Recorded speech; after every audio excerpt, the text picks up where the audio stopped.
Hello. I was trying to get something ready for launch before the stream, and I was just too ambitious. But I'm here now. I apologize. Honestly. I was trying to get the new sets team thing ready to go on the optimizer, but it's just too many things that I need to check.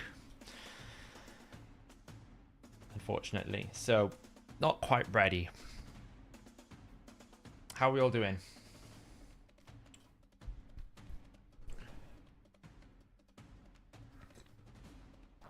How do you make an account on the Hell Hades site? You just need to go and sign up for an account. You can do so at this location. Let me see if I can get it.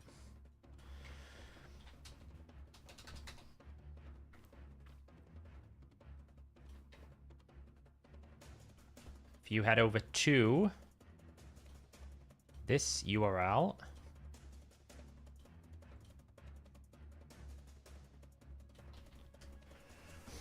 you can sign up there. Oh, I have been, I'll tell you what, variable sets, what an absolute nightmare they are. What an absolute nightmare. So, for some time, many people have asked for, I would really like an optimization request that simply gives me 4 stone skin in any position. You know, that's kind of what they wanted. So that's what I've built. Just that there's a few issues that I need to iron out. I can kind of like show what I mean. So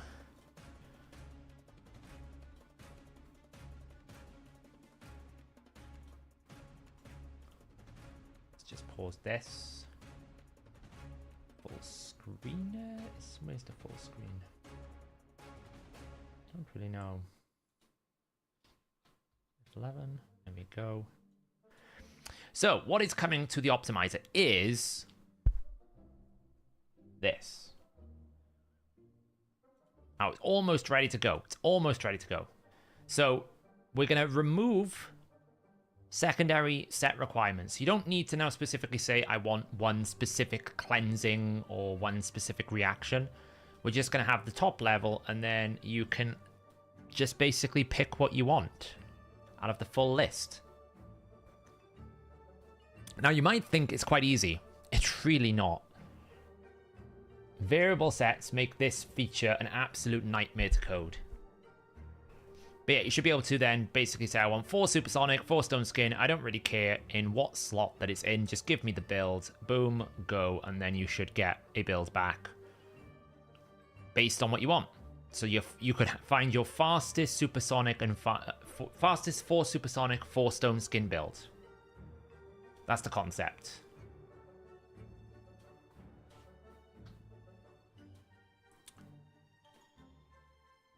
So it's almost ready, but like I said, it's not as simple as you would think, because here's like the problem you have with it, okay?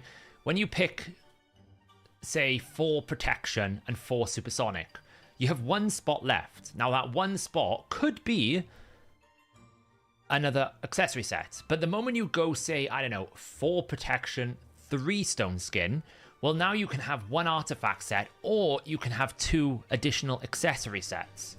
If you have 3, like, revenge, cleansing, and refresh, then technically you can still have up to 6 stone skin.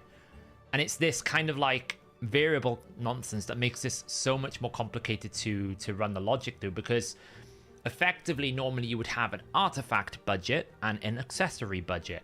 And if you pick 1 accessory set, you just take 1 from that budget, pretty straightforward.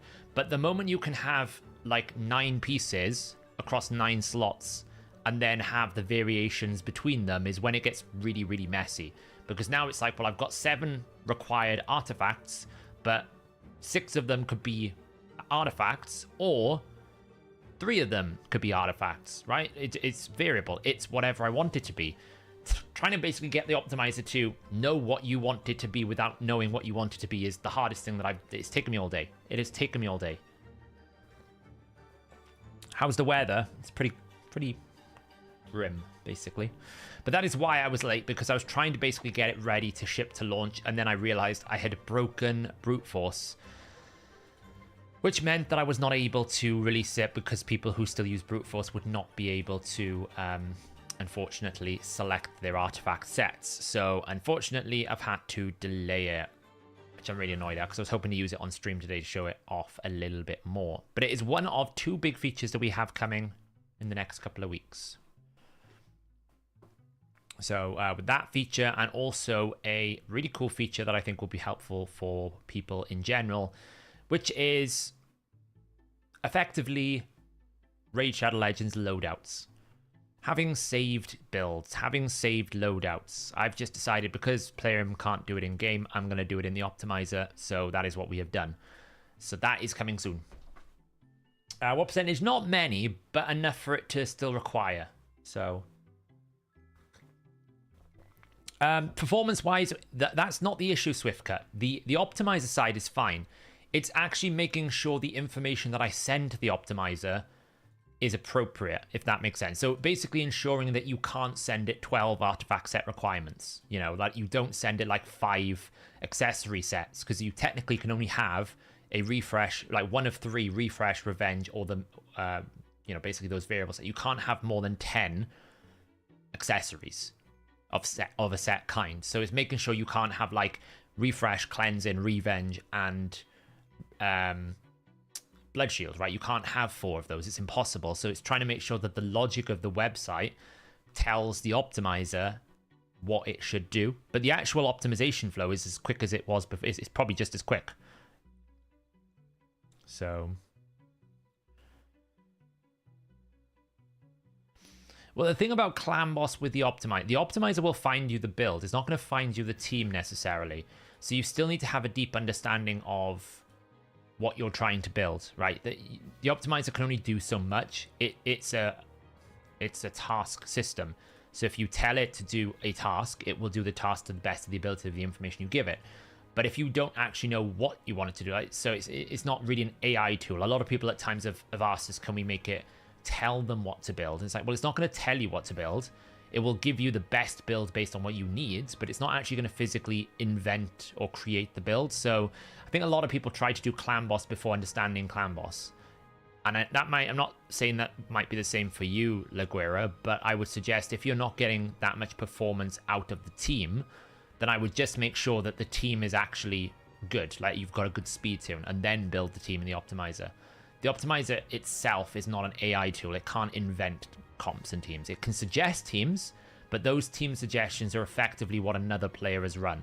So again, it's not really telling you what to do. It's saying this is something that has happened. Do you want to replicate it? But yeah, the variable sets, I thought I got there about 2 hours ago, and then I hit another problem, and I was like, this is ridiculous. But I'm pretty confident with where it is now. There's probably some sort of combination that people will break, but I think logically people will not break it, if that makes sense. They'll be able to do like, I want 4 stone skin for blood. I want 4 stone skin for supersonic. Great, it will give me that result, which is the goal. Is Saf an AI tool? How many hours do I work now? I mean, I don't really have hours. It varies. Some days I'm just not great, you know, I'm not feeling great or something, and I just take some time. Most of the time though, I'm like, if you like on the ball in terms of like watching, probably like 14 hours a day. As in like watching everything that's going on. Physically working, at least 10 probably, I'd say. So it's a bit different now because the Fateless teams, you know, we're multinational. Covering time zones can often mean covering lots more time. So that's another aspect. But yeah. The other thing I didn't want to do is kind of like release this update to the optimizer, break the optimizer, and then be on streams. So, you know.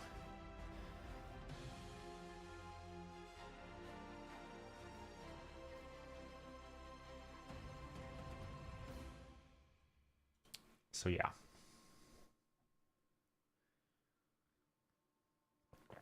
If an optimizer tells you a DPS build without Savage doesn't mean you should do more damage. Well, it depends, Jonathan. This stream is probably going to be quite a heavy optimizer stream. We'll probably do a lot of builds and guides and stuff, just because I've got a lot of Syntronis I want to do. I want to try and take advantage of the Regearing event. So we'll probably do a lot of optimizer today, because I think that's a good thing to do. So in answer to your question, let me get the optimizer updated. Honestly, I don't know what player I've been eating the last few days, but they've done so many updates to Raid. Every single time we think the optimizer's working fine, they update Raid, and then we have to re-update the optimizer. It's just been very frustrating. I think they've finished with the updates for a while. So,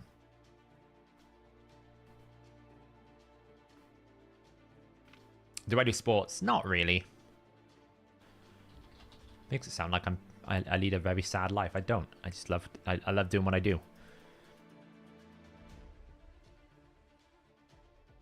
It's not just Unity though, right? They upgraded the various different components on top of Unity. So the moment they did the first update, and when our lead dev was like, "Oh, they've changed some components," I was like, "RSL help is going to be a nightmare."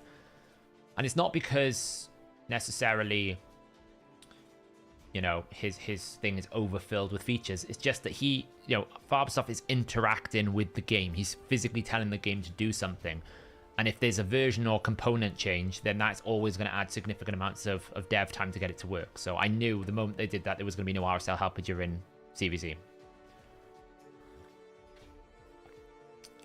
Yeah, probably they updated the engine and core components and broke something else and had to do emergency patches. So, but yeah. So in answer to the question from Jonathan, so if the damage response from the optimizer is not giving you an ignore defense set, then what you absolutely need to make sure you first check is, did I actually put settings within the battle tab? Because if you didn't tell the optimizer to assume a higher defense, then it won't actually give you an ignore defense build, because it's actually going to say you'll do more damage without the ignore defense, right? So if I was to do, like, let me just grab Jintoro here, right? So if I was to do Jintoro, right now he's configured doing just 2,000. So if I put him against Clan Boss, for example, against Ultra Nightmare, decreased defense, weaken with like 20% destruction, right? So if I do this and put 200 speed in, this is not going to recommend, it's never going to recommend an ignore defense set. The reason why is because the Clan Boss's defense is only 1,520. So you can see it might give me a cruel set because it's giving me good stats, or it's giving me, you know, good percentages, or it's giving me a bit of attack percentage, but it's not going to recommend any sort of ignore defense set, because I will do more damage without the ignore defense set. But if I then go and say, actually, I need it against Shogun's Grove. Well, the Shogun's Grove defense is 13,000 defense, significantly higher. So the moment I then optimize this, you'll see it will pivot its position and it will go, no, you need lethal now, because you will do more damage with the ignore defense set. So when you're on damage mode, you really don't have to tell it to use an ignore defense set, because it will tell you the best build, whether that's ignore defense or not. So if you have had a build that's been produced and it's not giving you an ignore defense set, it's because actually that is the highest damage build. But just make sure that you've got the correct battle scenario. This tab here is the most important tab when it comes to damage mode. The most important tab.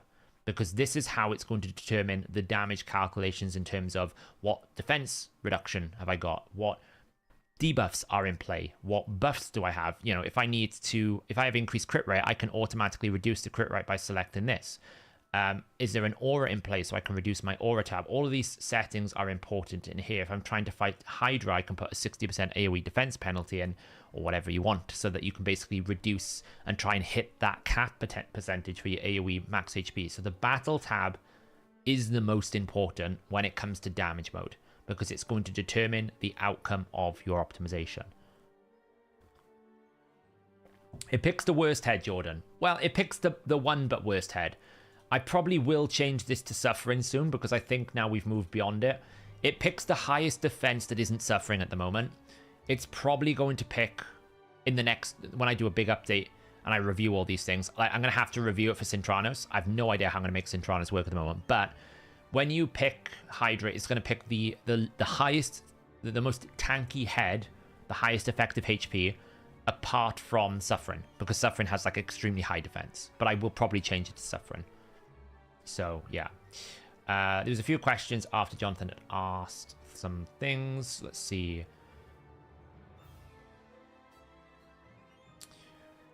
You almost suggest removing the team suggestion. No, I actually think it's fine. D3 Class Clown. I think the biggest thing is when it comes to very specific speed-tuned content, such as Clan Boss, it can be misleading. I mean, technically, like for example, if I want to ensure that I can do this team, well, as long as I mirror the stats and the sets, then cool. It will work. If you match these stats and sets and masteries, it will work. But obviously, you know, it's meant to be a guidance. It's not meant to be replicate and copy. So, yeah, that works legit, Retributor. So, in terms of Artifact Ascension, you can literally tell it as many different things as you want. So if you want it to work out what's the highest damage with attack percentage. Now, some of these I already know, like I'm not going to pick health and defense because that's not going to help me with damage. But say like I want attack or speed, and then, you know, I could put crit rate or that, or I can put like accuracy or attack, you know, depending on what I want. So if I need, say, 300 accuracy, well, what this will do is it will say, you can use crit rate or crit damage, you can use attack or speed, you can use attack, you can use these, and it will find the best damage build, picking the ascension stat that's most appropriate. The only thing that you will find is HP-based damage dealers. It tends to, because of the way that health works, overestimate a little bit on the health side. So you have to kind of like tell it not to do that on gloves. Otherwise, it will always pick health for gloves because it of the stat weighting on it. But yeah, this is how you can do it for like attack and speed, and it will pick like, it might find a higher damage build by you just picking crit rate because the 10% that you get is more valuable because you can then get, I don't know, a weapon that's got triple crit damage, and that just works out as best damage. That's why we've made it any of these, right? We've made it optional. It's or, it's not and, so you can pick what you want. So yeah. What's the bet recommended for Arena? We kind of said it's 2,000. I probably should reset this. The general one, the default, let me just reset this a second. So damage mode, A3 battle. It sets this. If you're doing it for Arena, I would say 4,000 defense and 100,000 HP is a good break point. Right, that's a good break point, I think. Leave the target level. Now, target level is important because obviously if you have Crushing Rend is automatically calculated if the champion is wearing it based on the target level. So it will automatically work out all these defense, ignore defense percentages for you, depending on all these different numbers here. So it's important that you enter all these things correctly because that's how it's going to work everything out. Yeah, battle area. If you want to do a damage optimization, battle area is the most important tab to be checking out. Most important.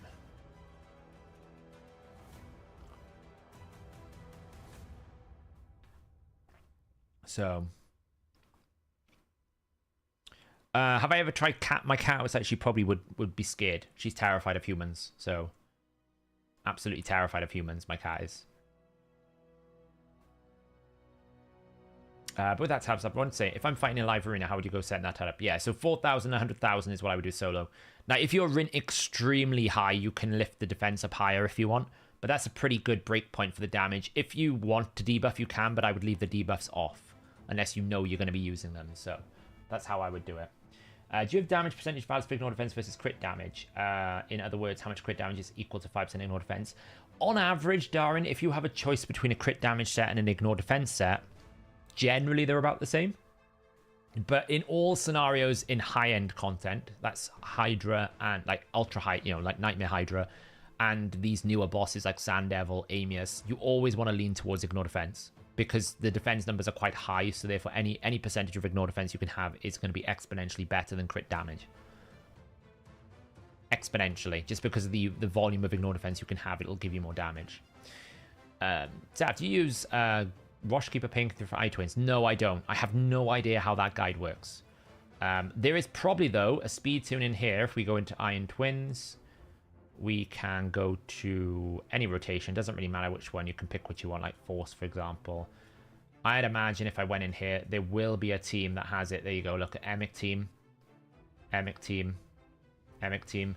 So you can probably just mirror this. Or I would suggest whenever you're looking at team suggestions, make sure you check the AI. This is something I want to improve because it is quite awkward to read. Just because I built it like you would program your abilities a little bit, but it needs to be more per wave than per ability. It's just the way that it's currently exported out of the game engine is a little bit more awkward to produce in this, just the way that it's set out. But I will be improving this. Is on my hit list as well. But make sure you check the AI whenever you look at a team suggestion, because obviously this is as important as the stats, because if you don't set your team up, it's not going to work. But if you want to know how a team works, you should just be able to check the team suggestions. If you're looking for that one particular team, it's probably there. It's probably stored away. And then you can check what abilities they use and what masteries and check their setup. So long as you kind of follow it reasonably close. Like the 271 I know is a bit of a speed breakpoint for Emic. As long as you follow it reasonably close, you probably will be able to replicate it and get good success. That is what team suggestions is meant to be, a suggestion.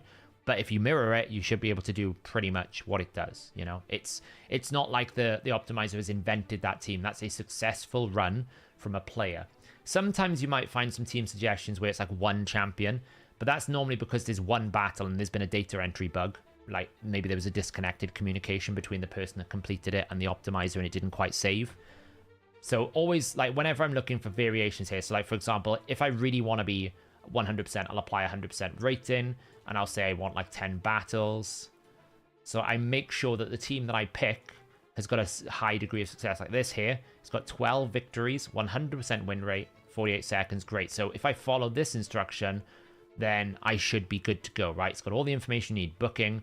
And right now, because there's free premium going on, you can basically take advantage of this even if you don't pay for anything, because you'll be able to see all of these features. This view here is a premium feature normally, but because it's a free regearing event, we always do a free premium event. You can take advantage of this now if you want to have a look at building some new teams during this event. That's all I would suggest you do, is make sure you pick a team that's got a pretty good success rate with victories, right? Don't pick a team that's only done it once, because there's a high degree of possibility that it got lucky. Will the optimizer already know what other champs bring? Example, I use Batty with Alex. Will it know the spells and such other champs bring? Yeah, it should do. Oh, wait. No, you have to tell it that. No, you have to tell it that. Like, so if you know when you're optimizing for clan boss here, right? So if I was optimizing my Jintora for clan boss, I can go up to the clan boss here and I can say, cool, I'm going to be difficulty. If I know I'm going to be bringing other debuffs and effects, I can put it in here. If I know I'm going to be getting increased crit damage, I can put it in here.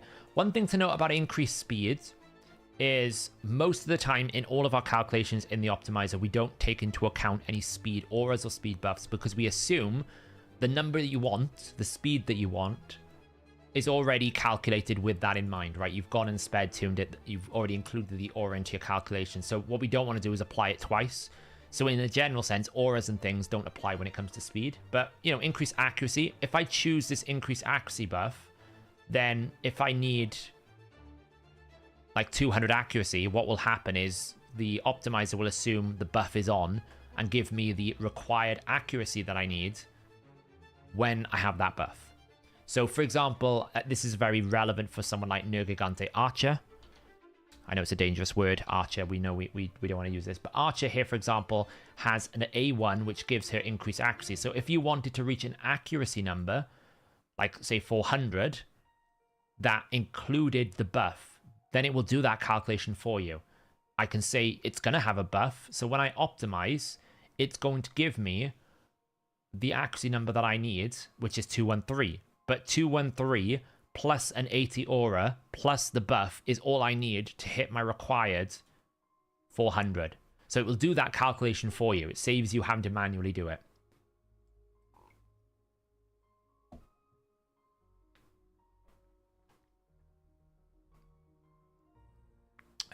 So yeah.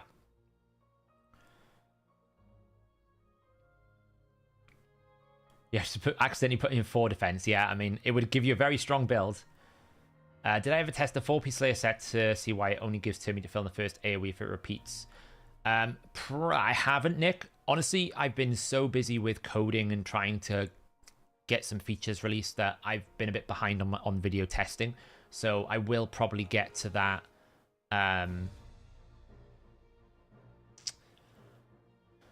Hopefully over the weekend. I have a lot of testing I want to do on it. Would you trust the artifact rankings for Gear Cleanse? It's not like something you can live or die by, TMK. It does need a bit of an update. It's actually like the third thing I want to do after the next two things. But it's a good indicator to give you like a starting point. If you're trying to gear cleanse, you don't know where to start, then it should give you an indicator of the type of sets you should start with potentially, or at least try and like carve out the sets and pieces that are not very good. But it does need a bit of a quality of life uplift now that we've had a lot of differences in terms of stats, ascension, and lots of different things. So yeah. Hey, Noda. Welcome. Yeah, do you know what? I think they're not going to nerf Enfeeble until people get Marius. I said this to, on a Discord channel somewhere. I think they're just waiting for people to get Marius, and then they'll push it. There's no real immediate urgency because it's very few people that could probably take advantage of it. So I think they're waiting for Marius. Just like, for example, Carnage right now. There is actually, like, no way for you to empower Carnage. And you can't acquire Carnage from any other source. So I'm guessing they're going to be adding a mythical demon spawn that will then empower Carnage. Because normally it's always the same faction, same rarity that empowers a champion. And we haven't had an exclusive mythical. So I'm guessing that's what they're going to do. You're going to get a demon spawn and you're going to empower the demon spawn. I'm assuming that's how it's going to work. So... Saf, can you explain how to build a champion using less optimal gear, redo my clan boss team, and I want to see what top tier currently those. So I can show you exactly how I build a clan boss champion, because it doesn't really matter what quality of gear you've got, right? It's the same process. The optimizer is just going to spit out something different. So, for example, Jintoro, quintessential clan boss champion. Normally the way that I do it, if I'm in an unkillable mode, then it's always damage mode. If you're not in unkillable teams, like you're in a survival mode, then you can go survival mode, or the other option you can do is you can pick damage mode, and then you can basically force it to have some base HP and defense that you feel is appropriate. Like, for example, you can say, well, I want at least 3,000 defense in my damage mode. That's the two ways you can do it. What I would suggest whenever you do damage mode, always pick a skill. Because some champions have very complicated multipliers. Someone like Seer, for example, there's a massive difference between array 1 and array 3. So you always want to pick the skill that you're predominantly going to be building him around. So Jintoro, for example, it's all about his A3. His A1 and his A2 is good, but it's about his A3. So I pick the A3. So it makes it much cleaner for the optimizer to know exactly what kind of damage you need. Then you set your configure tab. Now, configure tab is all about locking. Okay, it's all about locking. So here I normally have my top 3 priorities I don't use. Priority 1 for me is all of my top tier champions, all my teams, all the champions I use everywhere. Priority 2 is things that I use in niche but regular places, like clan boss, campaign farmer, those types of things. Priority 3 is all my Cintranos champions. So you always want to make sure if you're doing it, you include, but then you exclude these additional priorities. This middle one confuses a lot of people. This only applies if you're actually requiring artifact sets. What it basically means is you can include any artifact. Say like I put in here that I want lethal as a required set for this build. This middle box will essentially include all of the lethal artifacts in my account, irrespective of the locked status of the champion. The difference is between this and say include artifacts is the things that are not lethal on my locked champions will remain in place.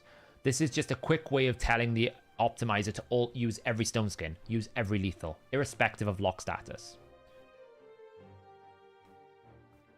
Benzo with the 10 gifted memberships. Man, you are rocking it. I really appreciate it. Thank you so much. As always, if you get a membership, if you are a member, if you don't know, come hang out on the Discord. If you link your YouTube account with your Discord profile, it will automatically grant you a YouTube minion role. The minions earlier got a preview of the locking system, the new required set system, for example. You get some little perks and previews. When the videos get published on time, then members normally get them in early access and things like that. So,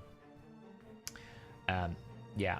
So yeah, you can also customize your masteries on this page. So for example, if I wanted to see what Jintoro could do if he had Laura Steele, then I could absolutely just change it. It's not going to change it in the game, but it will then simulate the optimizer, assuming I have Laura Steele. So I can test it without actually investing in the game. I can actually trial these things without actually costing me any sort of gems or any time. And then if I don't like it, I can just reset it back and it will put it back to what the champion has in game. So I can test and trial and experience. So that's kind of like the configure tab. It's really important. It's really important.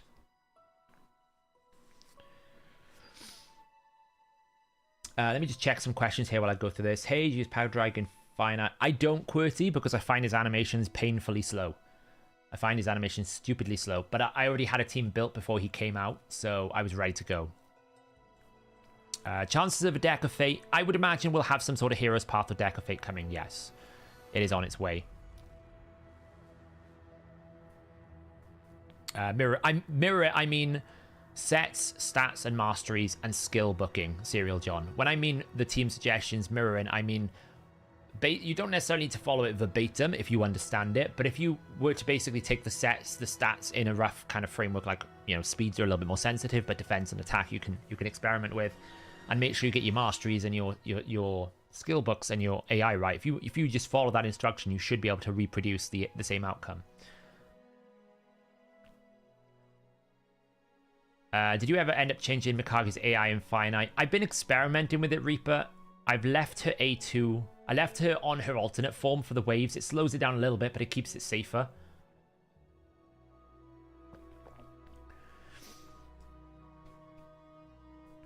So yeah. Do you know Warmaster A1 bug with a Spiderling still counterattack? I do not, but I know Warmaster is bugged generally. Will it ever evaluate mythicals using the extra roll? The extra roll? Do you mean the dual form, Lily Tim? Then yes, it does. Is there a bug with Ascension bonus? There shouldn't be, Jason. If there is a specific bug, make sure you report it for us so we can check. I did see that someone was reporting an issue with a slight, the game was showing 218 speed and we were showing 219. But Ascension should be fine. How is my progress going in Marius? We're waiting for the missions at the moment. Marius missions are... We're waiting. On reset, I'll be able to push a few more. There's a reason why I haven't accepted my clan gold quest yet, because I know I need to accept 800 clan golds, so I've been waiting. So yeah, so on reset, I'll be able to do this, and then we're on the nasty stage. I mean, it would be great if we could, because I might blast out this for the 20 mythicals, because this is a pretty good time to do 20 mythicals, right? I can get a lot of books, so I might try and, like, stay up a bit. I've been trying to reset my sleeping pattern a little bit, but I might try and stay up a little bit and just see if I can get this and push through here and then blast these 20. We'll have to see. I mean, 20 mythical, it's going to be about 8,000 energy. I don't really know if I want to spend that much in gems, but we'll see what happens. Then it's wait till Sunday, and then we got the horrible section. The horrible section. It's called the horrible section because you've got to win 30 live arena battles, which is about as fun as, I don't know, running into a brick wall 20 times and headbutting your head. And then we got to try and get 40 immortal essence. And then I've got to get through here. This is fine. I've got this saved up. This is fine. This is fine. This is just a few days. Fine, fine, fine, fine, fine, fine, fine, fine, fine, fine. And then this. So we're literally on the last few stages of time gating.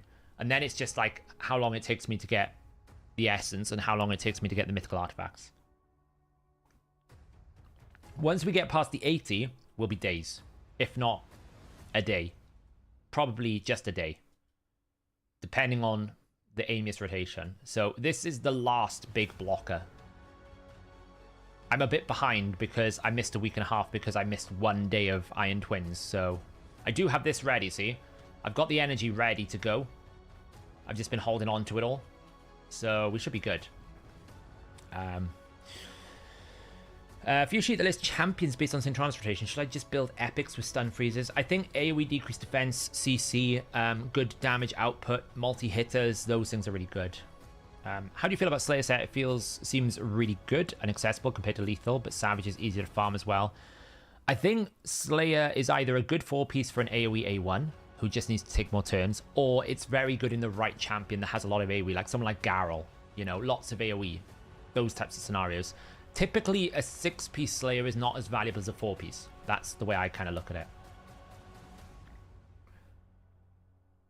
So, oh, you mean when will it take into account if a skill is not ascended? Yeah, that one's a bit awkward, because effectively a hero, like a champion in the optimizer, when you ascend a champion, it changes model. So if the model isn't in the optimizer, which is often the case, then that could be a problem. So yeah.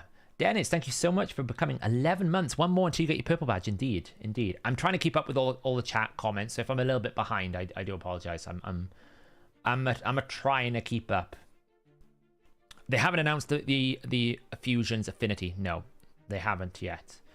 Can I still build Wukong to speed farm Minotaur without Savage and without hitting... I don't know, Brandon. Try it. I will be doing some live arena, yeah.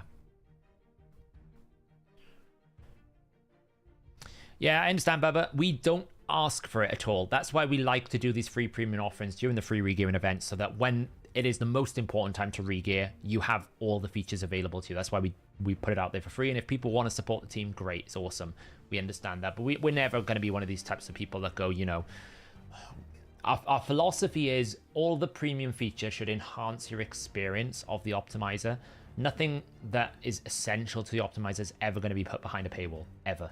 Even the new system that we have coming that I think is going to be really good, like not the one that I was talking about earlier, like the sets, but actually the really, really good system, that won't be paywalled. Aspects of it will, but the main stuff won't. Could you add the skill multipliers to the spot where you pick what skill for the optimizer to focus on? That's actually an interesting suggestion. Yeah, nobody suggested that. I could do. That's a good point. I didn't, Brissinger. But I would imagine it's really good. So if it's in the minion mounted, I will check it later. You have issues with Doom Tower waves. You have no Gigante's a gear issue. Well, it depends. If she's not booked, that's an issue. If she's not got enough accuracy, that's an issue. If she's not fast enough, that's an issue. If you kind of like can't kill them quick enough, that's an issue. It could be. It depends on the team though. Yeah, he needs to burn up Bradley. He does. Cupidus is good. So I actually have my Cupidus in Slayer. And I don't know is the answer. That's why I haven't done a Slayer video yet. Because I need to probably spend a good 4 hours on Slayer. Just testing different champions, different teams. I had him in this repeat damage. This 30% chance is really hard. It is really hard to activate. So it's difficult to test because you could sit here for like 10 times in a row, like waiting for this AoE, and then you hit it. What I will tell you about this is the way that it's coded is very funky. That's why I haven't done it yet, but it's like next up on my highest video. I want to do a follow-up video to Supersonic, a little bit about like speed breakpoints and speeds, and then I want to try and do the Slayer set one. Attack in Slayer, definitely on a 4-piece is a good idea, James. Definitely in a 4-piece is a good idea. I haven't even summoned Istrid yet. She's in the vault. She's just waiting there. Big Mac, thank you for becoming a minion. Welcome. Welcome, welcome. As always, everyone who has become a minion, make sure you join the Discord if you want to hang out and get some more information. I do have Garrel in Slayer. Garrel is in 6-piece Slayer. Garrel is in 6-piece Slayer. I don't have her in 9-piece Slayer, mainly because I don't have any Slayer accessories. So, yes, one can't do it if one does not have it. That's the only downside with having a Forge Pass set that is variable. Like, you're going to need like 10 of these Forge Pass sets to get anything good. So I have one ring, and it's pretty good considering the way it's triple rolled, but I don't have like a banner. I have a banner, but I don't have an amulet, and the banners are pretty bad. Like, I've already reworked this, I think. So I just don't have...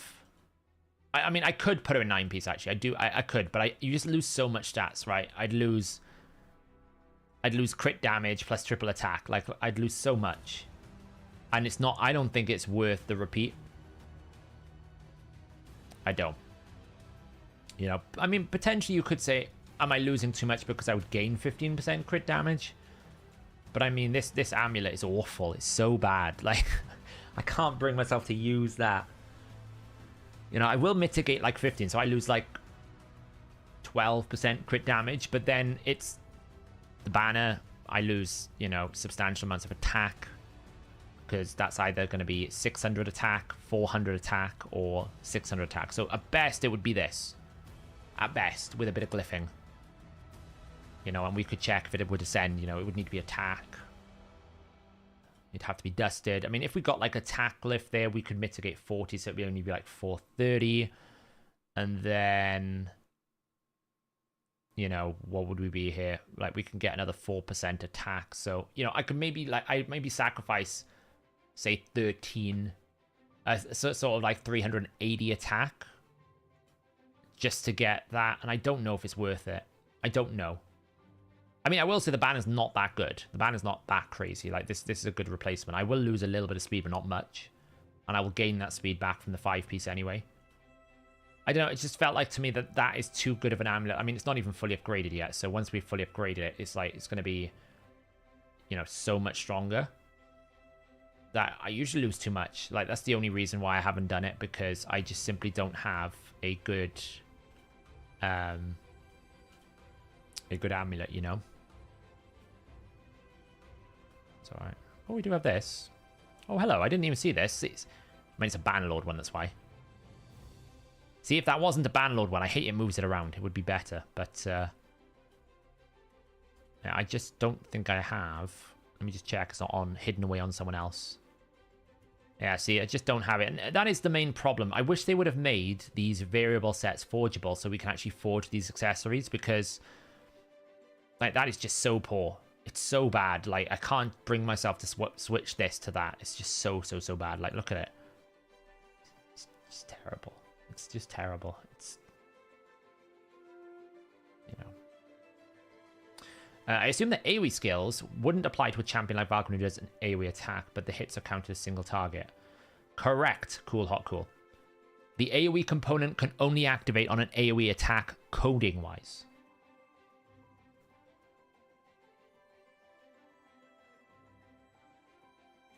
I did have Cardiel in 9-piece Slayer, but I will probably build it for the content, you know? Yeah, like, I was hoping, I need to check this, actually. Do I actually have an enemy max HP? So, like, for example, in terms of, like, enemy max HP here, it would probably be something like...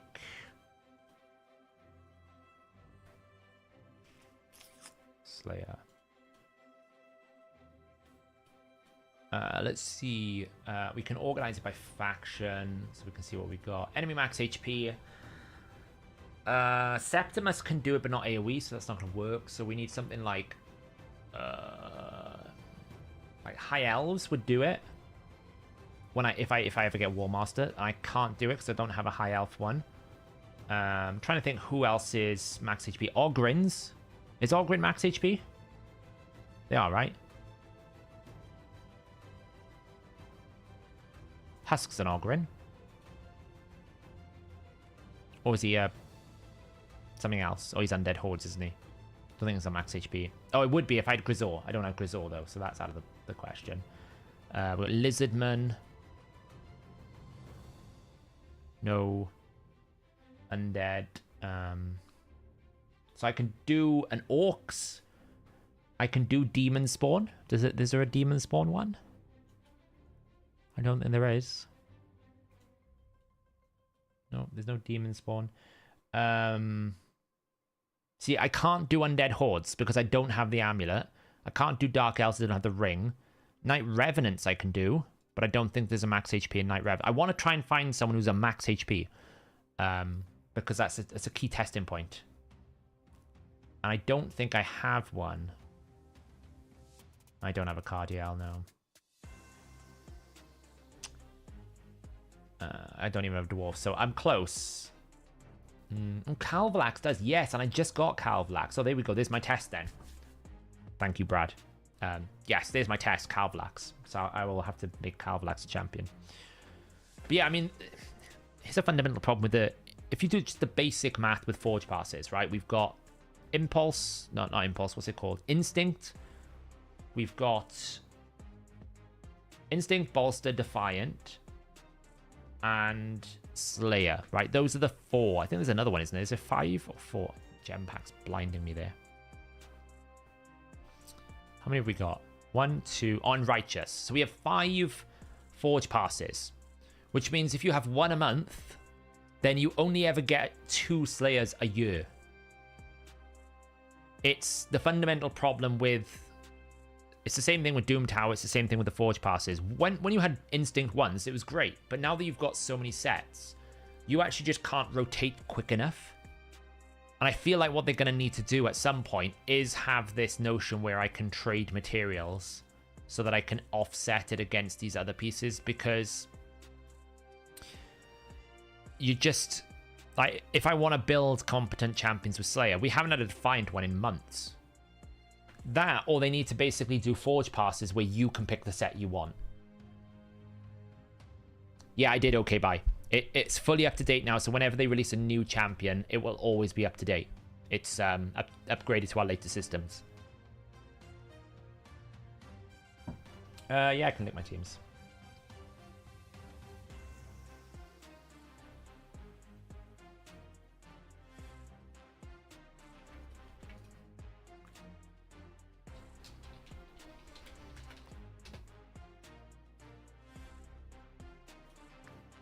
You know, so like for me personally, I said this about the Doom Tower. I've got so many Guardian Feathers, I don't care.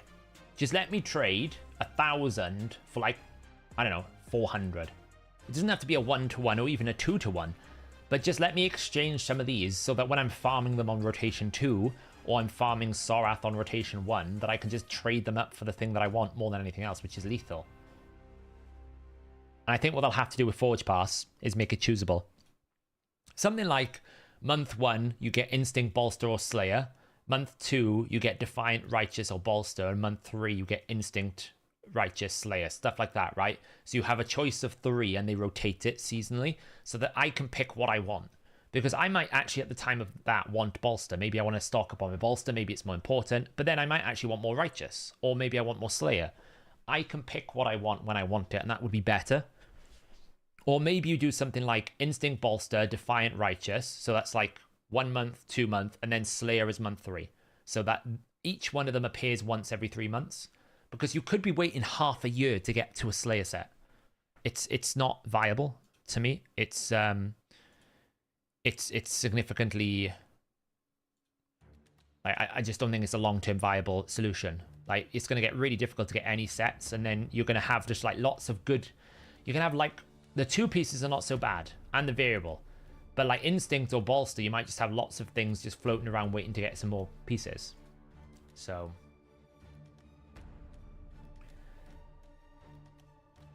do you think any of the other Forge Passes... I think all of them are quite good. What we've got to remember about Forge Pass, it's not just about the set, it's about the glyphs. It's about the charms. It's about the XP boost for campaign. It's about the Magisteel. It's about all of these extra little things that you get. I haven't bought it yet. I might do. I haven't decided. I've just been doing the daily things. You know, I might pick it up afterwards because I'm not actually doing too much in the game at the moment because I haven't done the Titan event. So I've been taking it a bit easier. I've been, you know, taking a little bit of a chill on things. But these actual extra rewards are really valuable for anyone trying to enrich their account with new gear, right? When you're trying to build up your account for the first time, these charms are so valuable. And I'm already starting to run a bit low on speed and stuff, so I would like to keep, you know, stocking up. But rank, rarity, mythical, and these substat charms are super valuable. You can target build stuff that you want. It's really, really good. So even if the set is not necessarily the best, the materials you get out of the Forge Pass, considering its price point, right? Considering what you get, like if you look here, right? Considering its price point, which you don't need to buy this big one. You never buy this big one. You always buy the cheap one. The cheap one basically gives me access to... I think it's like... It's not actually showing me all the rewards here. Like, it gives me access to 950 rank 5 and rank 6 crafts, 3 million silver, 900 Magisteel, all of these charms, Chaos Ore, all of these glyphs. Like, do not underestimate the value of just getting these glyphs. They're really good. It would be nice if they're more 6-star, but you are starting to see they tend to put a bit more 6-star in there. So for 20 bucks in raid, it's as good as it's ever going to get in terms of, you know, in terms of raid. So I will go back to the optimizer. But let's do some live arena. I haven't done it in days. I might be a bit, rusty. Our last one was 6-4. Let's go. Let's do it. Yeah, I think if you want to play the game in terms of how the game is meant to be played, then gem pack and forge passes are the most resource efficient things you can get.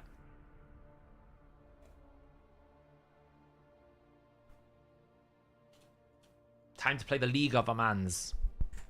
What build do you recommend for Shamael if I can't get him as Mischief Tank? I tend to put him in Helm Smasher, Lethal, Full Ignore Defense. Because it might sound crazy to do such a thing when you've got an A2 that deals true damage.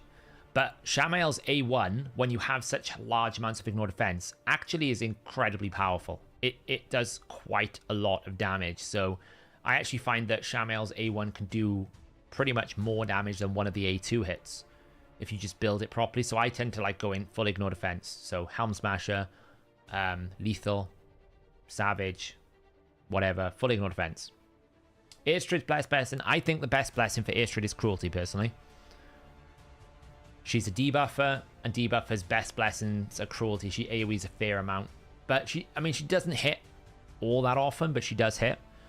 What do we got here? Mikage Kaimar. It's a double 6-star. He's going for speed. I think I can just outspeed him, or I can just tank him up. We'll go with Tormin. I've booked Tormin now. So Tormin and Rhonda's got a bit of an upgrade.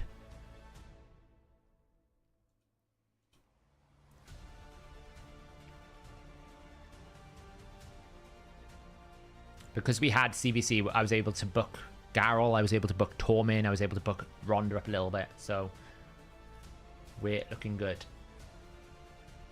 Have you considered making a method of calculating win-loss ratio on picking first in live arena? We're working on... We have stats on the website, although I need to double-check them. But we do track these things. Would I be able to double Man-Eater team to free up Helikath?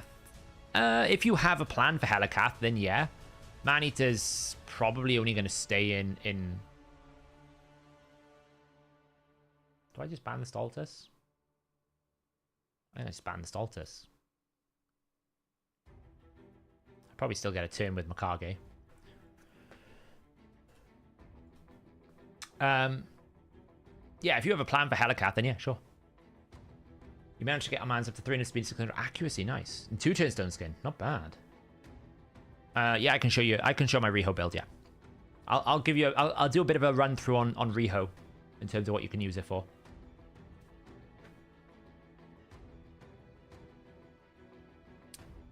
Well, it would have been nice if the one that's going to CC me got frozen. I'll be honest. But there you go.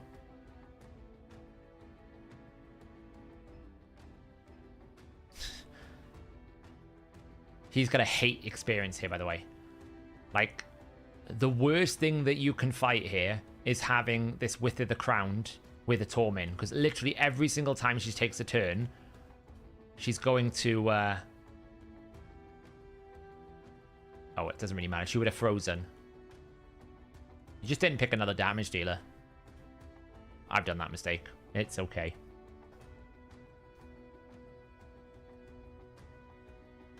Well, her A3 doesn't attack, right? But you do get an extra turn, so you still hit. Yeah, that's what I meant, is she doesn't attack every single turn, but she's still pretty good, yeah.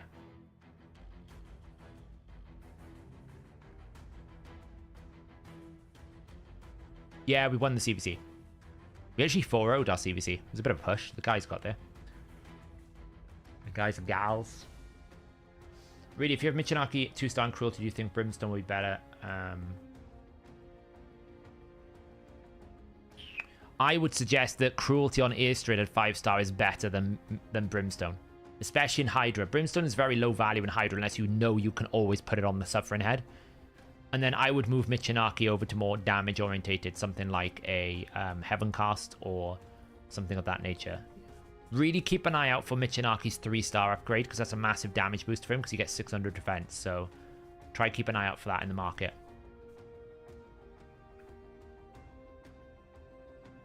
I probably could get to 71 million cheese in the clan boss. I just keep my speed to him. What are my thoughts of putting people in Stone Skin Live Arena. I mean, it works. If it works, it works, right? But I'm not a fan. We are tanking Hydro Clash because of the Togron bug. Because Togron is bugged, we just instantly were like, nah, we're going to tank this. It's not worth it. Someone literally put up like a 10 billion run with Togron the Conjoined, and we were like, nah, we're done. We're out. Is there a Godseeker 3-star build for Sand Devil High Stage at all with no ninja? There's Dreng, there's Cronin builds. There's Nishak, not Nishak. What's the guy's name? Blizzard builds out there. Is Helm Smasher better than rest on Hydra damage dealers? It depends. If you can fully invest in the concept of ignore defense, then Helm Smasher is better. But if you can't invest in the concept of Helm, like if you don't have good area bonuses, if you don't have lots of ignore defense sets, then no, War Master's going to win. Helm Smasher only works when you can fully go into Helm Smasher.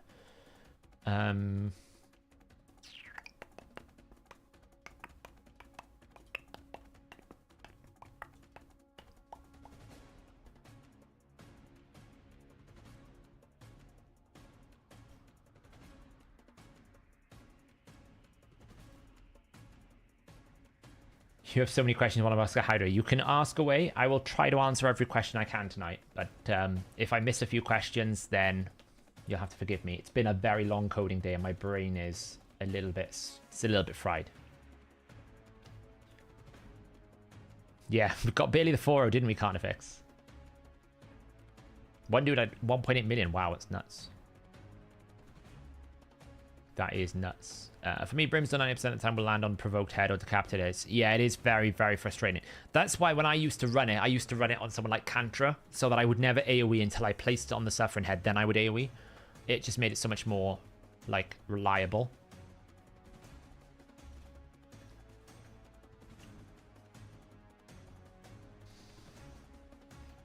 It's a passive feature. No, this one's a bug. So I can either grant myself a turn, which is largely irrelevant. I think I'm just going to save my extra turn for now, because I do have, oh, mind you, I do have this. Let's just blast away the enemy. It's a good start. We'll start. We're not going to use any abilities at the moment because we've got to wait for Duchess to revive. Now, Duchess revive is good here because we just basically blast away some max HP.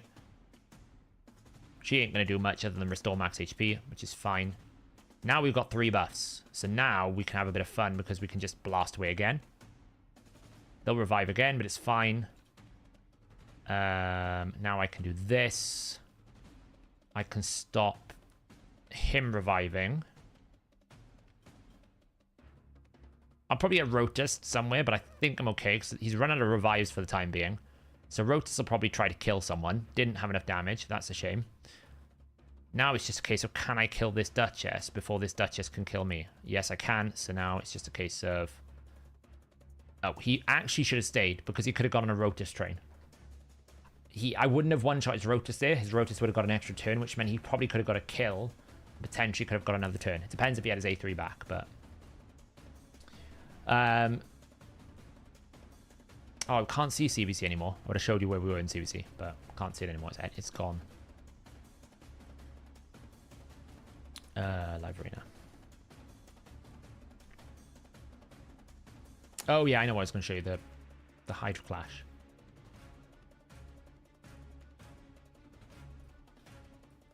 Yeah, we saw this and we pieced out. We're like, nah, you're all right. And we also saw this and we pieced out. And we're like, nah, you're okay. It's fine. And we also saw that one. We pieced out. You see what I mean? The moment we saw one Togron that conjoined, we were like, we're out. All of it. Look at it. All of them. This one hasn't, but... We know this clan here as well can post huge numbers, so that's why we knew that it wasn't worth it. But yeah, Togron the Conjoined at the moment is just like a stupid bug. So it was just like we've kind of pushed hard for the last couple of weeks anyway, so it was not worth it. Have I ever considered doing account review streams through Optimizer? I have done in the past. It's probably something I will get back to once my head is clear. I've been trying to reorganize my brain and my life.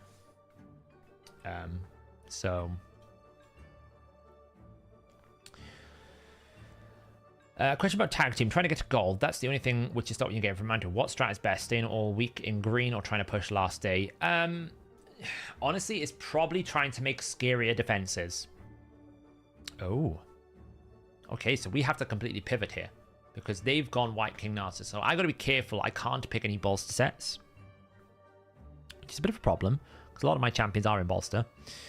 I know Duchess is not in bolster, so we can pick that, and we can pick Wukong. I haven't been able to pick Wukong in Yonks. Yeah, so Tag Team Arena, we will probably get back to doing Tag Team Arena coaching sessions because we were doing those, but I just got distracted by a bunch of other things. But a lot of tag team is about how scary you can make your defense look rather than how scary it actually is. It is the psychological game of warfare, of kind of like making it look like you don't want to fight them rather than they're actually that terrifying. How do I stop this? I'm probably gonna have to ban the Siegfried.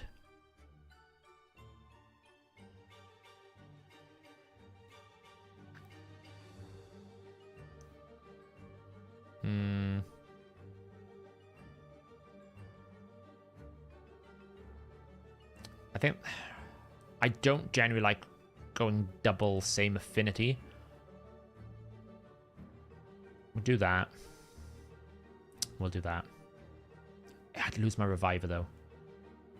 I might need another revive, you know.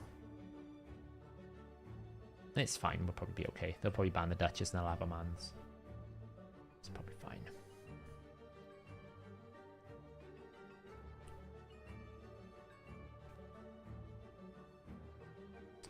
If you had to pick the best speed tune for clan boss that uses champions you don't really use, the Mythfu, I think, is the best one. Because you basically use Demitha and farmable rare in ARS. You can use Seeker, who's dedicated to clan boss, and then you just put a random DPS in. I feel like I need to get rid of Siegfried. Oh man, he's got lots of big hitters. Oh, he let me have it. Cool. Oh, I picked the wrong speed aura. I'm an idiot.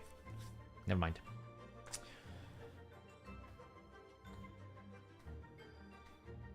I would not put Wukong in anything other than Lethal Savage. Slayer is not good for a damage dealer who is not AoE A1, in my opinion. I don't think it's good enough because I think you lose too much, right? As much as his AoE component is good, you want that first hit to be the strongest. So anything that sacrifices the single target is not worth it. I think AoE Savage is good. AoE Slayer is good when they're AoE A1. Or when they consistently AoE. You know, like Ronda, for example, has an AoE. Wukong has an AoE, but predominantly they're single target with splash AoE. So I would focus more on just a traditional lethal ignore defense build. Like Merciless Lethal would be better. Merciless Cruel, sorry, would be better.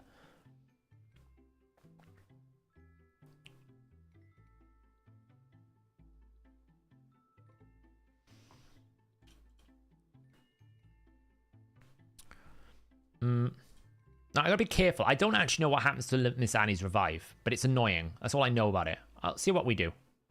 Well, we killed the Narcissus. I might just kill him, yeah. There we go. Just too much damage for them.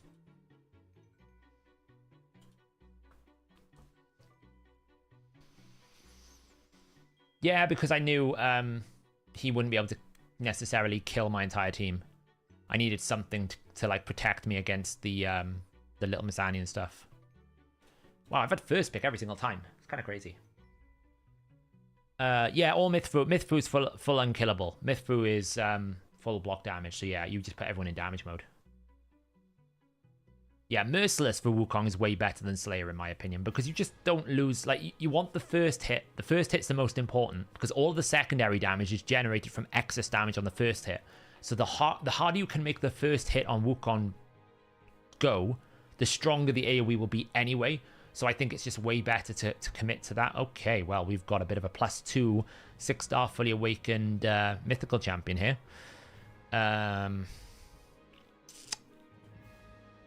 Should we invest and go first?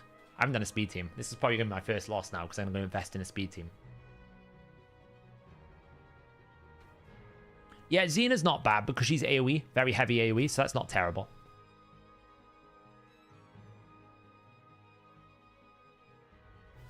So the bug with Togron seems to relate to his passive and buff spread, where when he raises max HP and then spreads the shield, it seems to be re-spreading. It almost seems to be extending the strength of the it almost seems to be extending the strength of the shield at the same time, which means that you create this problem of like you grow the shield for Yannicka as really, really high, and then you have that stolen by the Mischief Head, and then you attack the Mischief Head and it does huge damage. So don't really know exactly how it works.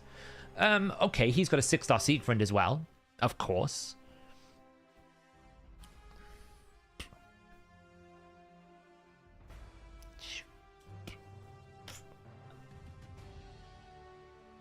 If I go first, I can win it, and they haven't got Stone Skin, but they're going to have Stone Skin. They've also got Siegfried, so I'm going to have to ban the Siegfried and hope I go first.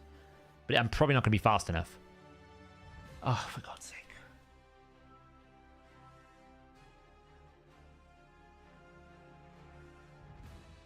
I always feel embarrassed for him that he doesn't have, like, everyone 6-star.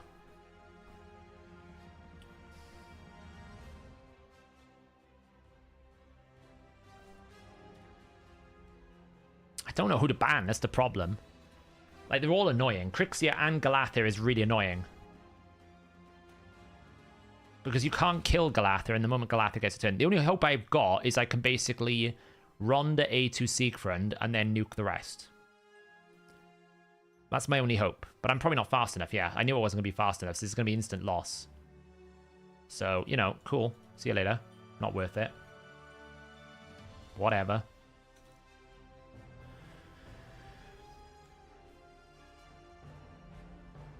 That's a very, like, I knew I wasn't going to be based on the way that that was built. I knew that Crixia is probably like 400 speed plus because of the 6-star and the +2. There was just no way I was going to win that, so.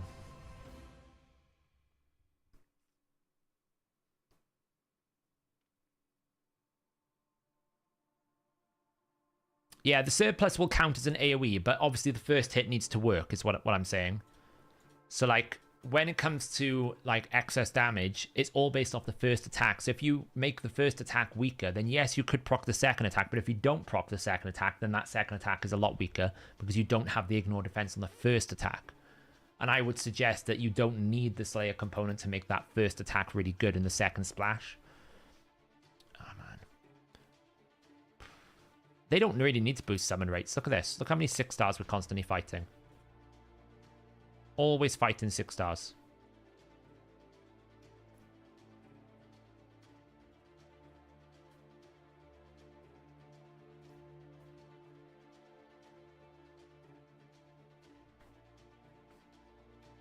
Well, I'm not frustrated with it. I knew I was going to lose, yeah. Those types of fights, I'm like, whatever. If you want to win with the wallet, it's no problem with me. To be fair, Qwerty, I should have said only really Harima here he probably summoned, right? Because the others were 3 5-stars. So, to be fair, he's only had 1. And the rest are not so much, so.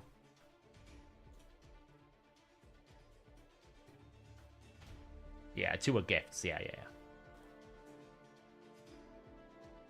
Will it ever be possible to access account information like past teams to the Optimizer API or simple button? Yeah, so I'm looking at some way to do it, but also, like, my method is, like, trying to figure out more ways to make the tool better. So it may not necessarily be an API, but there will definitely be things added to the optimizer that gives you things like past teams. Like, one of the features that I'll talk about after we finish Live Arena will cover a big request that I think a lot of people will find valuable. Oh.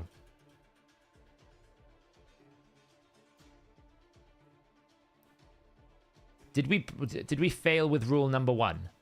What did we say rule number 1 was?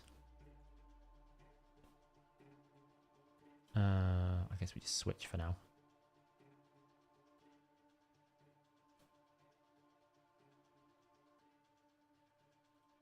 Rule number 1. Ban Narcissus if you have a shield.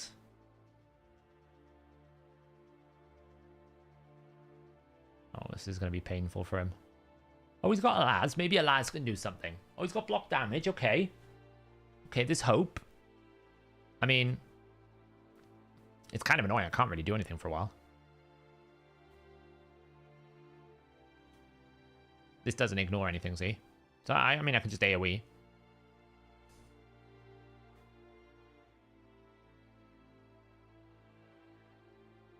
It's somewhat frustrating. We'll kill him in a minute, though. Oh, wait. Does this ignore block damage? Ah, it doesn't. Oh, well, I'll just put this on.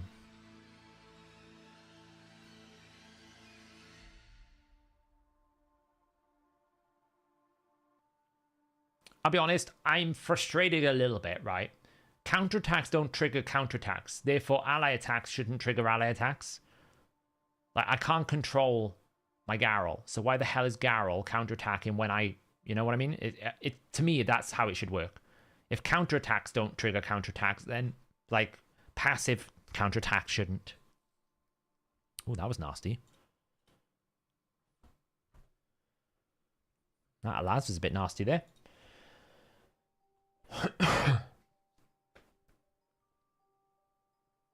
Well, he probably just picked a Laz because he had a Laz. I don't think he picked it because it was a counterattacker.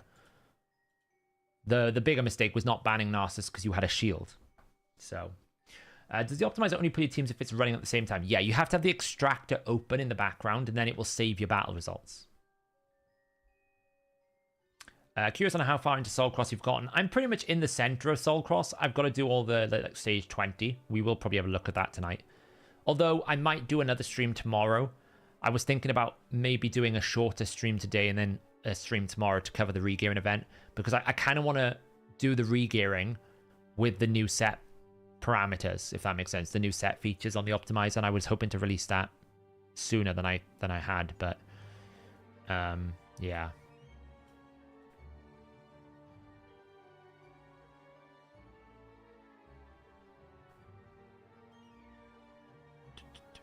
Yeah, I personally think if you've got a counterattack, then counterattacks don't trigger counterattacks, so passive joining attacks shouldn't trigger counterattacks. It's the same, for me, it's the same thing.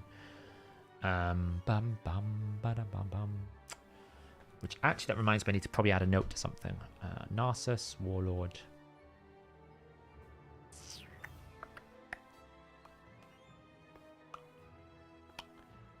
I think we go full speed. Full speed ahead. Like this. Like that.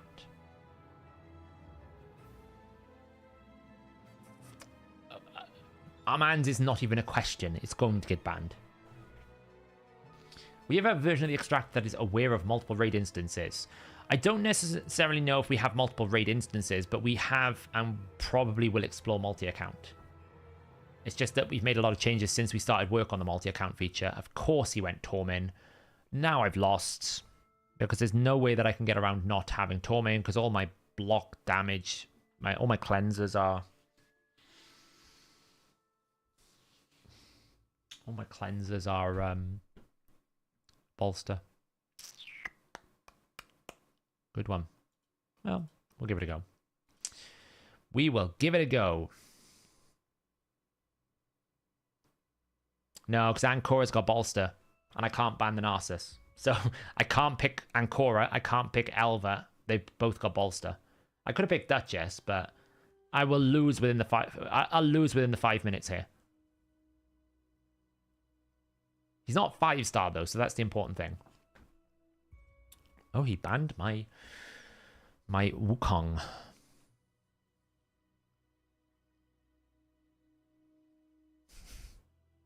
The problem is Armand's has no use outside of PvP for me.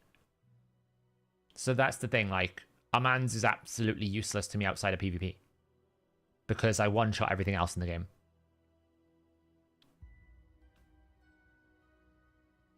What does it say for Ultra Nightmare 20 battles for 75 million for champions like Seeker, Rowan? What does it say? What do you mean? Is there a team for it? I don't know if there's a team for it. Yeah, and it's in Tranis, of course. I mean, QWERTY's applying rule number 1. Let's give it a go. What are we gonna get? Ooh, okay. Well, we only got 1 freeze. That's fine. We have hope. Oh no, we don't. Oh wait, it didn't lock me out. Okay, cool. So I could either A3. Just try it. Oh, well, we killed the Warlord. Oh, he died. I just knock your turn meter down. Lovely. The only problem is I lost my Garrel turn meter, so I've probably lost. But hey, it was close. It's closer than I thought it was going to be. That's the risk when you go, like, full turn meter against our mans. I shouldn't do that again. Like, they know you just picked Tormin, and I now can't ban our mans. And I lost because of it. Yeah, mainly because the higher you go, the more mythicals pop out, and the mythicals are actually more threatening than our mans. You can counter our mans quite easily. So, for example, you can pick force-based champions. That's very powerful into our mans. You can pick... you can pick... Stoneskin into our mans. Very powerful. You can't really pick anything into mythicals because they have double form. I think we can... We will hold off. I need... If I pick this, I have to pick double... Like, I could just pick another DPS.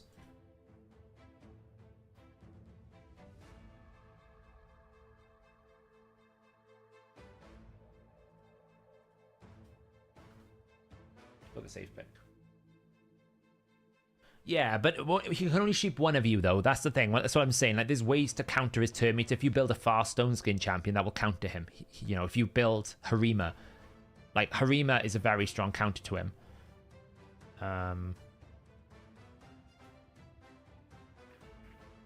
Actually need to go this. And then take that out.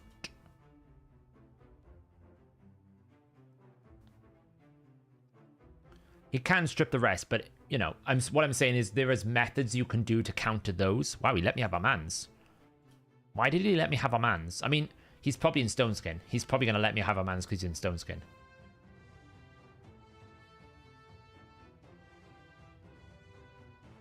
Wow, he's faster than me. That's something. That's okay. So now we can strip. Oh, that's a bit annoying. Somehow... let's just put you. See, this is what you can do to counter our mans. You can resist. I'll probably still win. Ooh, up's close.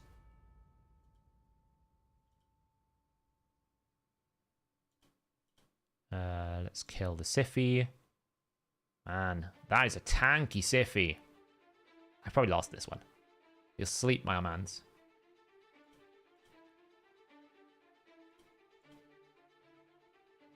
Okay, I might be alright now. We'll see how it goes. I kind of need to like figure this out. I can't really control it. It's going to just revive.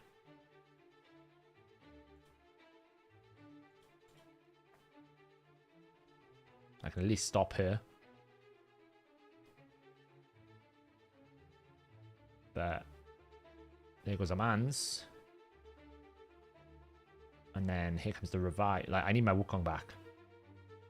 It's alright. We're okay so far.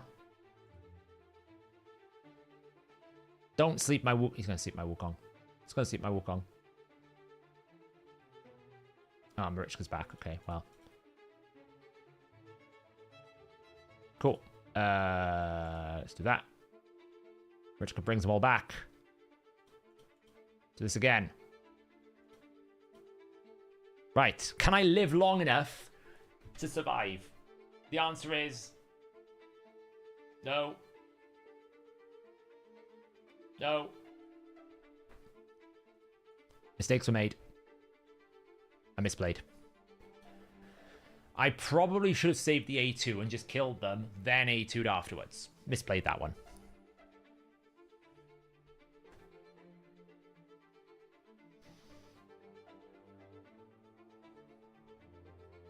But see, that's the example of man's there. Harima's a good counter. Ronda's A2 is a good counter. Stone Skin, Resistance. You can deal with Armand's.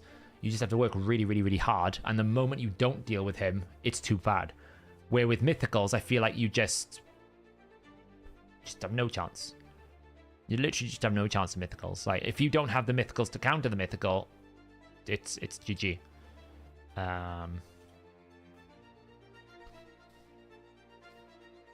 Honestly, the amount of 6-star souls I come across, I'm only in gold 2. The volume of 6-star souls and 5-star souls that I come across is shocking. So many. Should I focus on damage or bombs for Nishak in Ultra Nightmare Clan Boss? Probably poisons. The bombs don't do anything in Clan Boss. Definitely poisons. Recommended gear. I mean, I don't think Nishak is very good in Clan Boss, I will say. But if you're in early game, then it's decent. Recommended gear, I would probably suggest something like just good stats. Blessing-wise, Brimstone for Clan Boss. So you see this a lot. Harima is picked into Armand's a lot. Now I'm going to basically pick Tormin, and I'm going to pick this because I'm going to force them to choose between my Armand and Tormin. And it's a difficult choice because he doesn't know who I'm going to ban. I'm not going to ban his Arbiter. I'm going to ban his Siphi. Unless he brings another block damage, I'm going to, like, which he did, which is great. I can't do anything about this. I'll probably lose. We'll see what happens, but maybe I'll be okay. I've probably lost because he picked Cardial. That was the only way I was going to lose if he picked another block damage, block debuff.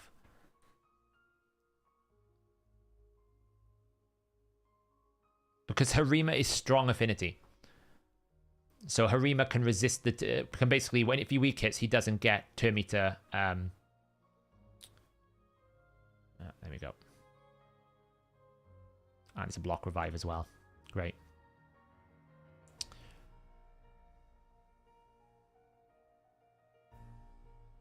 Here we block revive. Okay, didn't do enough. Take that out. Can we... I got rid of some... Oh, cleansing. Are you serious? He's got a cleansing accessory. What's cleansing accessories like, you know?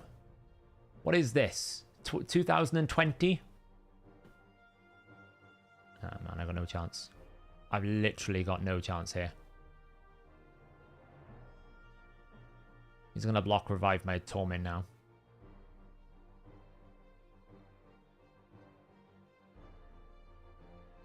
I've got no chance. It's over.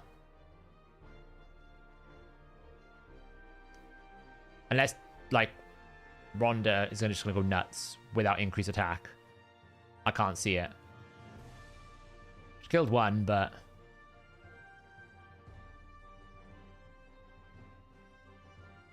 yeah.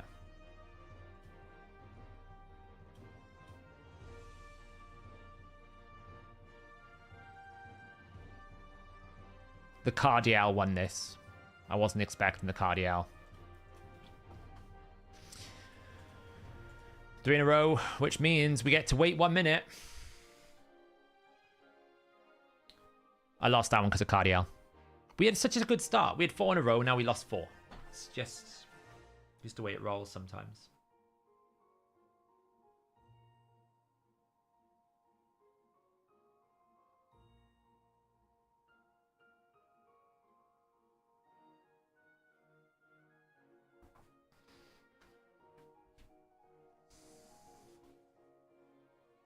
I don't like Shamael in Toxic, personally, because 1, poisons in any PvE content outside of Clan Boss is pretty bad, and 2, you'll over debuff the target, so that means that priority debuffs like decreased defense and weaken, decreased attack, decreased speed, they will never get placed over the poison, so I don't think Toxic Shamael is a very good idea.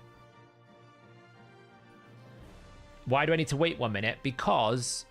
there's a concept in the lower tiers where if you lose 3 in a row, they give you a bot to make you feel better. But in gold, there aren't any bots, which means that when you lose 3 in a row, it tries to find a bot. It can't find a bot, so then you have to wait a minute. When the 1 minute expires, that's the default timeout of looking for a match. Then it resets your matchmaking, and then you find someone else. It's hard to reproduce, apparently. You should build Grizzle, yes. He's really, really good. Team order in live arena. It's as you pick it. It's as you pick it. So you've got to pick it. So, like, the only thing I can manipulate is the leader position. Everyone else stays in the same team order. It's really frustrating because people like Necret, you always have to pick last, even if you might want to pick them first. Oh, he's going full speed team.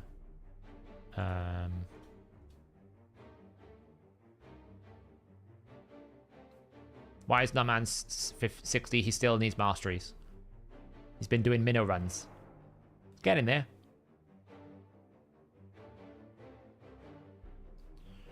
I mean, I'll be honest, once I hit gold 3 and I get Quintus, it could be like a bit of a like peace out for a while, you know? Honestly, the Shu Zhen is probably the biggest threat here. We're gonna go tank wars here. Can his Wukong kill my team before I can kill him?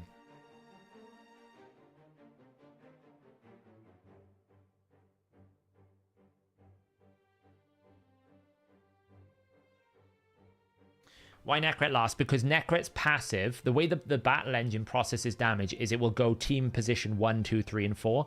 And Necret has a passive which will give a target a shield if they take damage. If he's in the leader position, then he will die before you can shield, right? So if you put Necret in position 1 and position 1 gets nuked, then he might be protecting someone in position 2. Well, they will die before they get the shield. Whereas if he's in position 4, he might still die, but your champion in position 2 will get the shield first, and it will stay after he dies. Oh, thank you.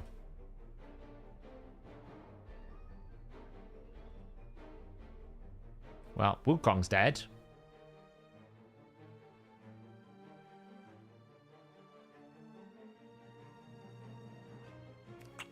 Ooh, Stoltus, not so good.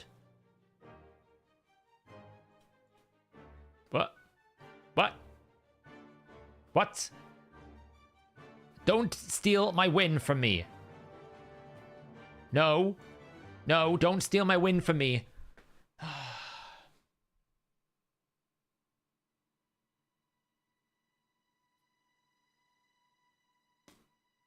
stole my win.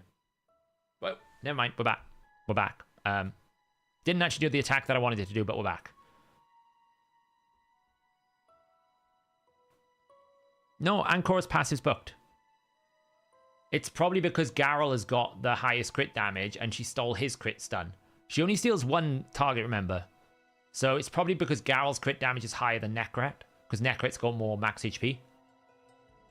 So she's protected the Garrel stun.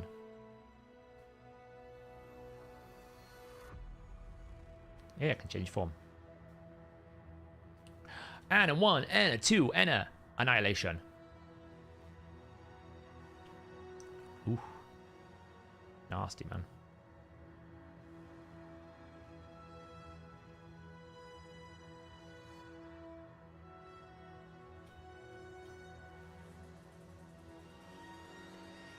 Well, yeah, it's a win. Can we end a 6-4? We last stream we had 6-4. Can we finish this one on 6-4? Yeah, apparently that's the way. I block revived it. Is it worth it to build Blind Seer? Pulled her a long time ago. It seems kind of trash. I mean, she might be very good in some Cintranos rotations. She's also still quite a good reviver. The problem is, in this meta, anything that isn't mythical and any, like, even in some of the champions that come out now, it's like the power strength of the champions that arrive in game is just so much stronger than what used to come out 2 years ago. So it's very difficult to, like, it's very difficult to bring yourself to build something as old as Blind Seer. When I'm using Optimizer, what is EHP? EHP means effective health. So it's a calculation where it takes your HP and works it against your defense number to give you an effective health pool.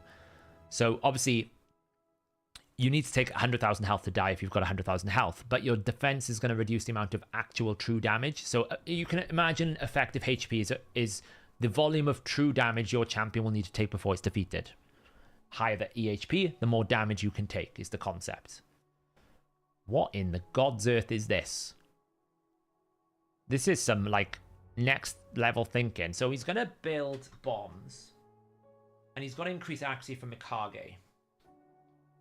So that's a consideration. So I could just outspeed him.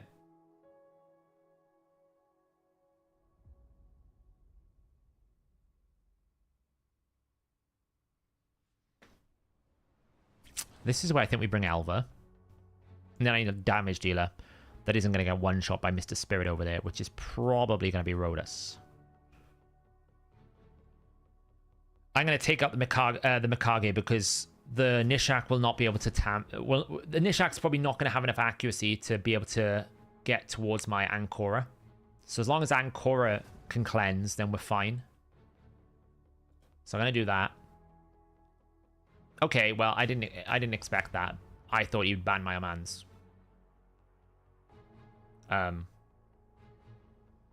We'll see.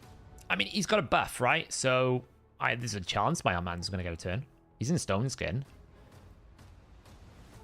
Let's see the speed difference. I'm pretty close. Like, this buff here's going to... Like, I'm pretty close. Hopefully, I'm actually going to get a turn. No, I'm going to lose. Let's see what it's going to do then. It's going to block revive. Oh, whoa. Man, how much turn meter do I need to get?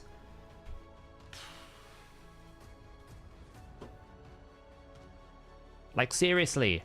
Supersonic, what the hell? This is why I didn't want to lose too much speed from my Armands when I took him out of his foot faster speed. Have I actually finished building up Armands? Let's have a look. It's down here somewhere. Oh, he's getting there. I can't remember if I actually finished building him up. Oh, he's very slow, that's why.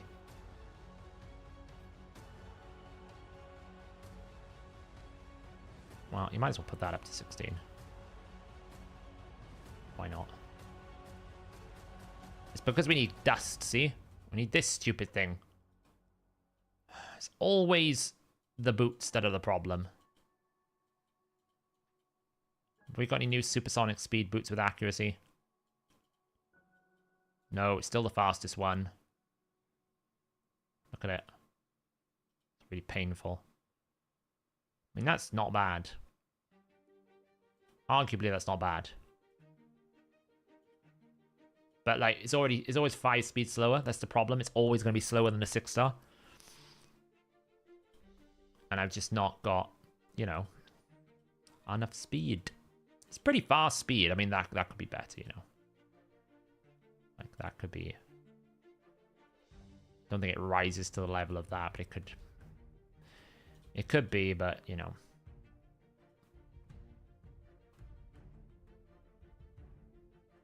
No, Master Hexer doesn't. Just needs to be faster. But, you know, I mean... I was super unlucky there because I should have... Like, he boosted... 4 plus 4, and he also boosted a single target. So I kind of like... It was like 12 buffs. It's just a lot of buffs, you know? I should have had something there, but...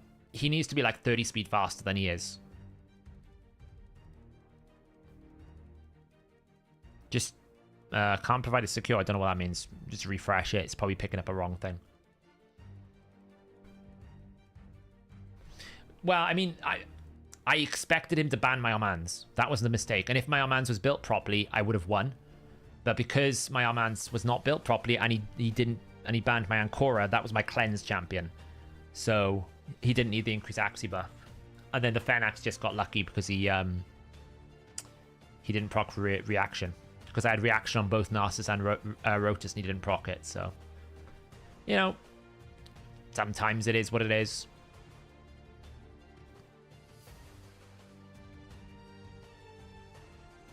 What am I, 5-5? It's not bad.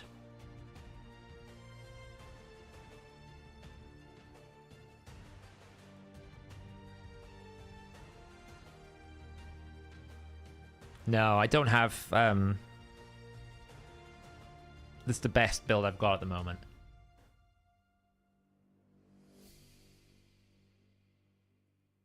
You know, I'll eventually get some more speed boots as I work through Cintranos, but it'll take a while.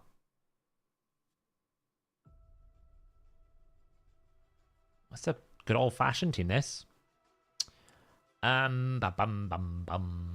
So,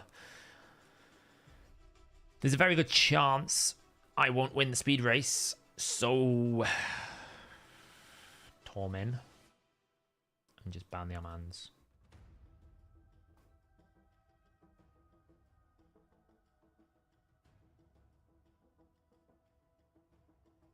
After the change? What change?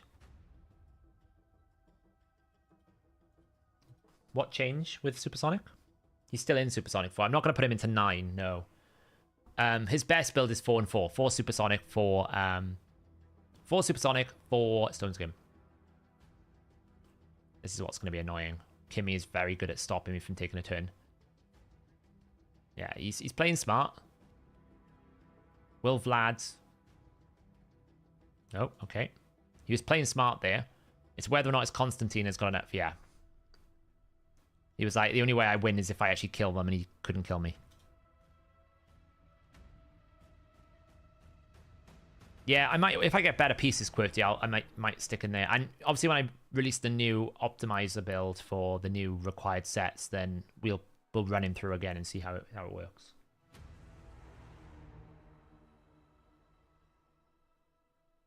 That was like a proper 2023 build, that. Double, you know, the Void Bros with Arbiter. How does one calculate Arbiter speed and result in damage? How you need to use the Deadwood Jedi speed calculator. I do need to get on top of that, though. I've been working with Deadwood to update it, but I'm just a bit behind on everything at the moment. I'm trying to catch up with just generally everything. All right, well, he's going fast. So, I'm not going fast. I'm going to go slow and see if I can tank him. Probably will lose, but... hopefully I'm going to release it tomorrow. Like the new set features. I'm going to be honest, this is probably going to go down as a loss.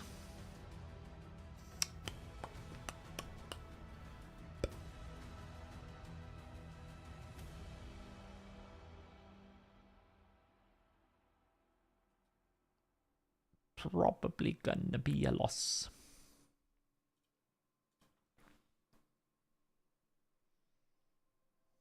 Oh, you haven't seen it by hack. You'll like this. I'll show you now. Let me finish this fight. I'll show you.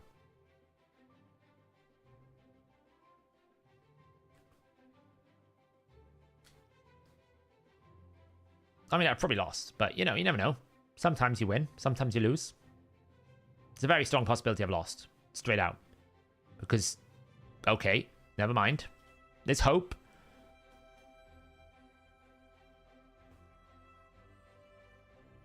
There's hope now. My stone skin, my what's it called? What's it called? I don't know. The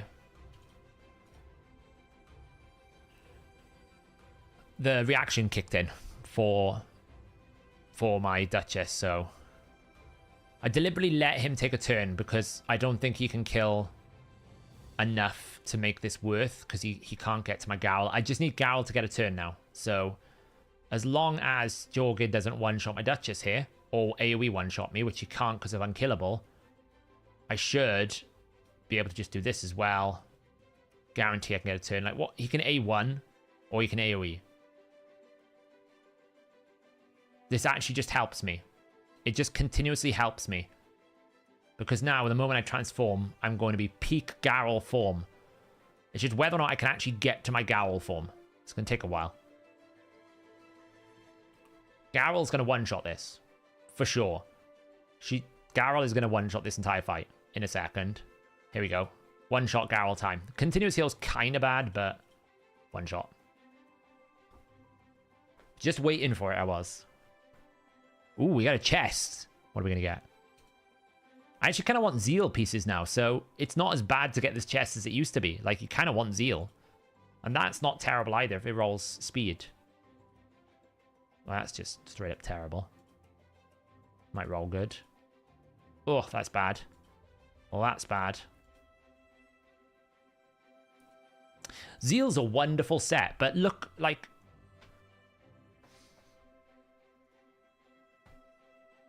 Look at it. Gold 2.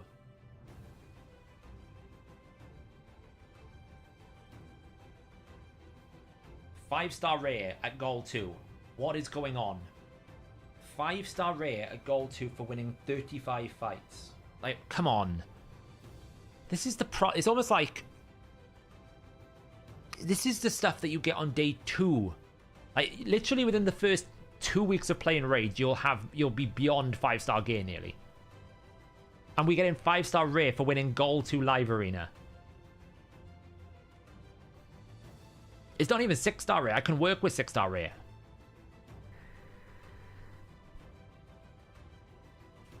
Like, come on.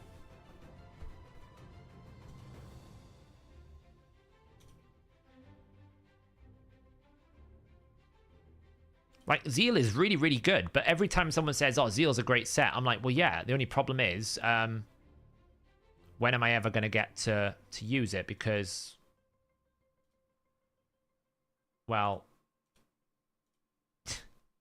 you can't win enough. Like, think how many Slayer pieces we needed to make a Slayer set. Like, how many pieces of Zeal will we need to make a decent set? Like, you need to win, like, 15 to 20 of those chests to get anywhere near, unless you get super lucky and you just, like, high roll. Like, that's, you know, you're asking, like, 200 to 300, maybe even 400 live arena wins just to even get remotely a decent set. And a lot of those wins will come at the lower stages where you get really bad odds anyway, so you're going to be waiting. Sometimes I just sit here and think they just don't understand the gearing loop, the concept of gearing in this game. Tell you what we haven't seen all night, and this has got to be the first time in months. We have not seen a single Ultimate Death Knight. Not a single one. Not a single one. What amazing experience. It's like the best positive experience I can have. We've kind of got utility. We can do whatever we want. We can do neck rep. We're going to lose anyway, so... we might as well pick neck rep. And the reason why I say we're going to lose is because I'm going to lose to Crixia. But, you know.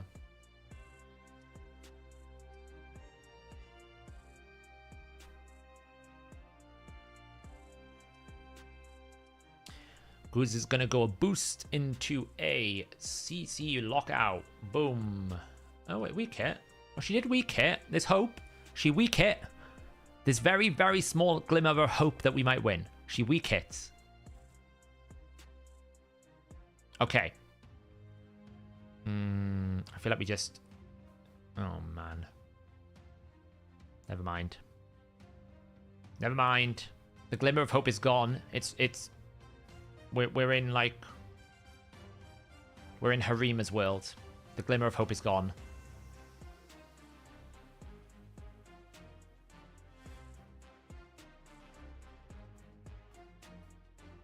There was a small hope. Oh, whatever. I just can't be bothered. I just can't be bothered to wait. Whatever. Honestly, Harima's stock has gone up a lot more. And it's making me think I need to bring back Fenax. Because Fenax is a hard counter to Harima. So I'm thinking about bringing back Fenax, to be honest. Just to deal with Harima. Because when she does get picked, she's very dominant.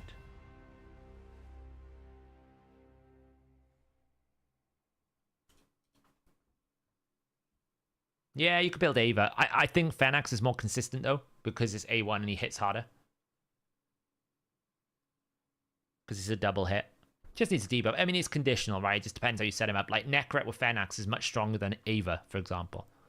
But Ava on her own is going to be stronger than Necret, so... that is a +1 6-star Duchess. Okay, let's pair it with a... oh, I don't know. Let's just pair it with this.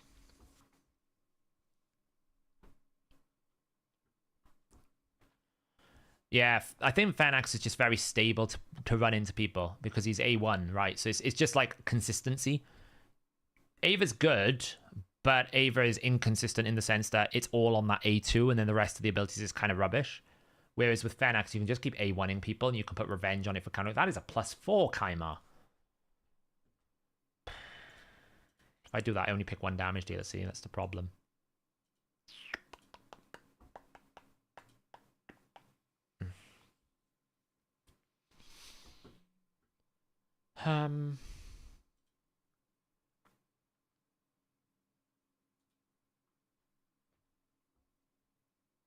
I don't have Little Miss Annie, no. Otherwise, I would 100% use her. I would 100% use Little Miss Annie.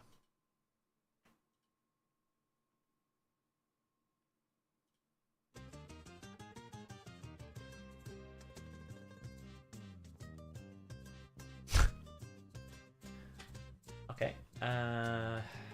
Well,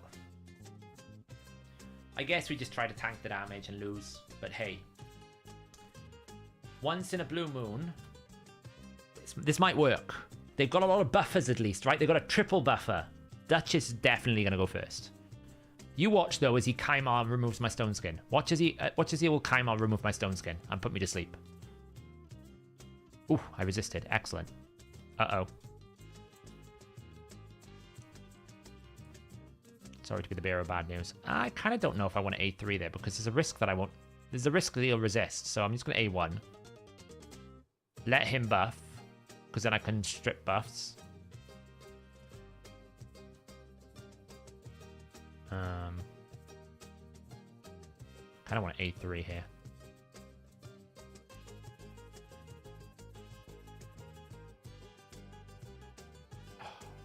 Why is it with Swift Parry? It's a Swift Parry Duchess, like, why? Why do I have to deal with these things?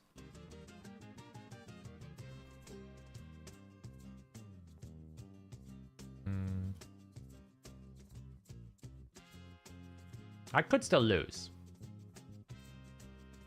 It's a very unlikely possibility, but I could still lose.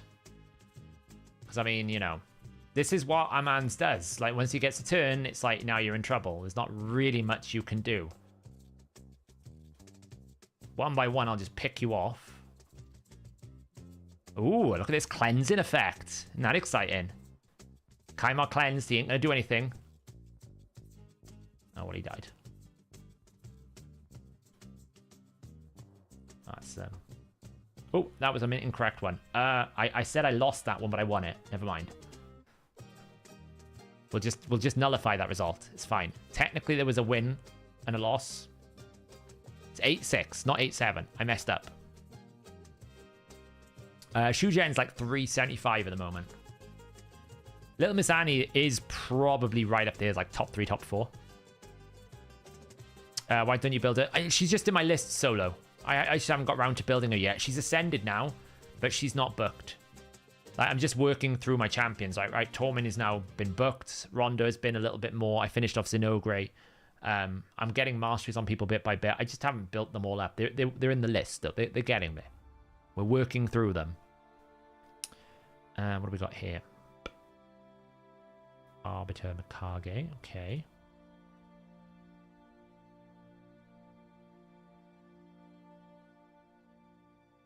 Arena.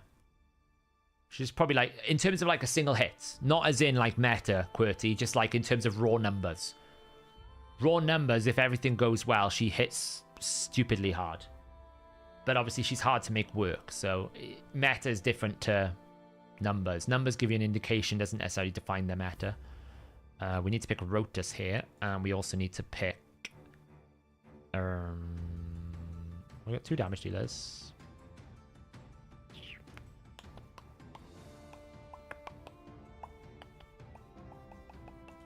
Let me pick Duchess.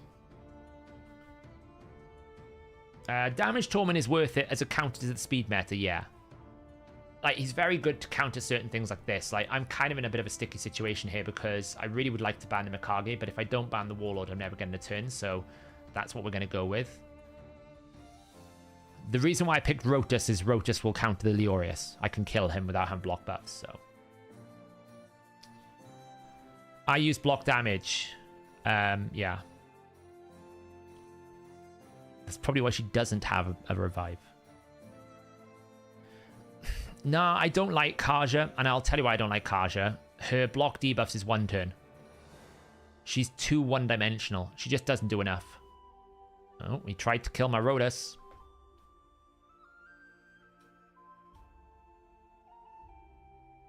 He might kill my Rotus anyway, but the fear will come through. It was too soon to use the ultimate because he can still revive. I can just revive back here. So it's not a problem.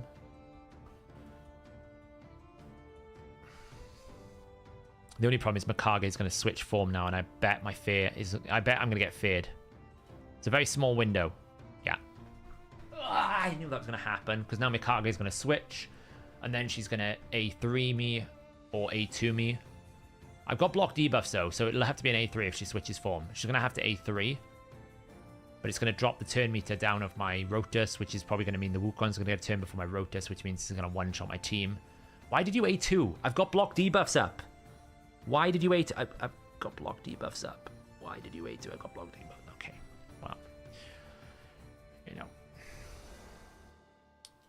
Some people can't be helped. Oof, that was unlucky. It's going to revive the Leorius now. That might actually cause me to lose. Not having enough damage there is probably going to cost me. A3 is going to come in now.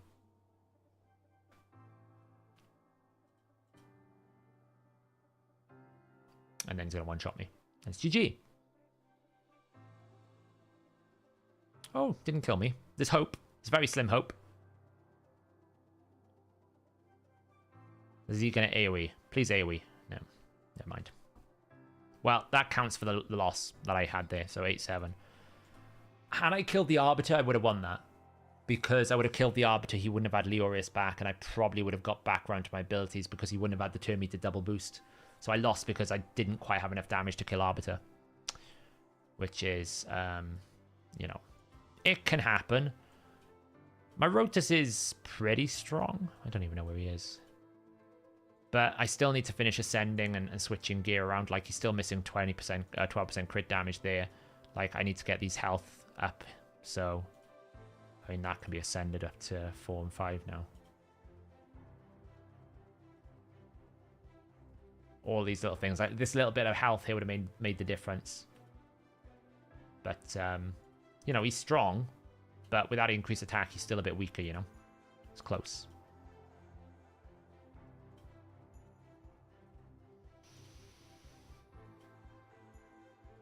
My clan boss team is this.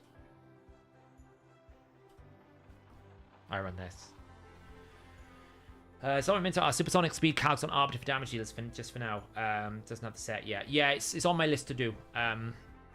It's very complicated math. That's why I want to do a follow-up video. So I'm going to do a follow-up video that has all the speed, the differences of speeds and different breakpoints for how supersonic works. I just haven't had a chance to do the math yet, so.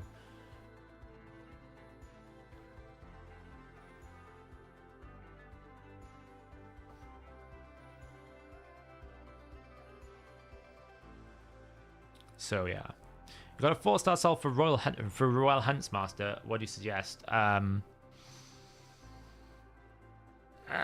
Probably something like Phantom Touch for damage. You could go Cruelty if you want. There's always Brimstone. Depends where you're using him, really. 4-star, probably just like Heavencast if there's a lot of buffs in the team, if you're losing him in Hydra or something like that. If you're going to use him with like more than 8 buffs, maybe, but generally for Phantom Touch will always outpace Heavencast in most scenarios. So, yeah, this works all affinities. But my gear is really strong, so like you can see, like my Alika basically does 73 million damage, so my Seeker does 41 million. I do have the global highest crit damage Seeker in the world. Biohack, I don't know if you're still here. Speak twice if you're still here, Biohack. Summon the name Biohack. But yeah, I mean, these champs are built really strong, so You know, you're talking Jintoro here. I also have a lot of area bonuses. So I've got like 283 speed, 6.6k, 334% crit damage, right? I've got a Seeker who is in 322, 210, 5.3 in Toxic. Alika is 209, 7.3, 359% crit damage. My Demitha is at 318 speed, 250% crit damage, 4k attack. I have another Toxic set on Eris. Eris is full Toxic, 264% crit damage, 5k attack.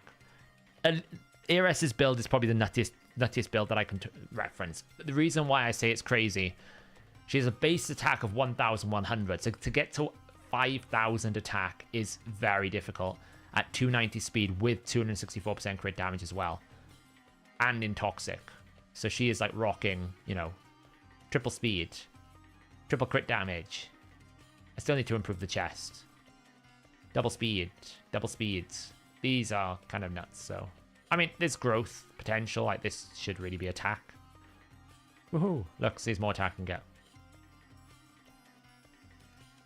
So, now we're up to, you know, 5.1k.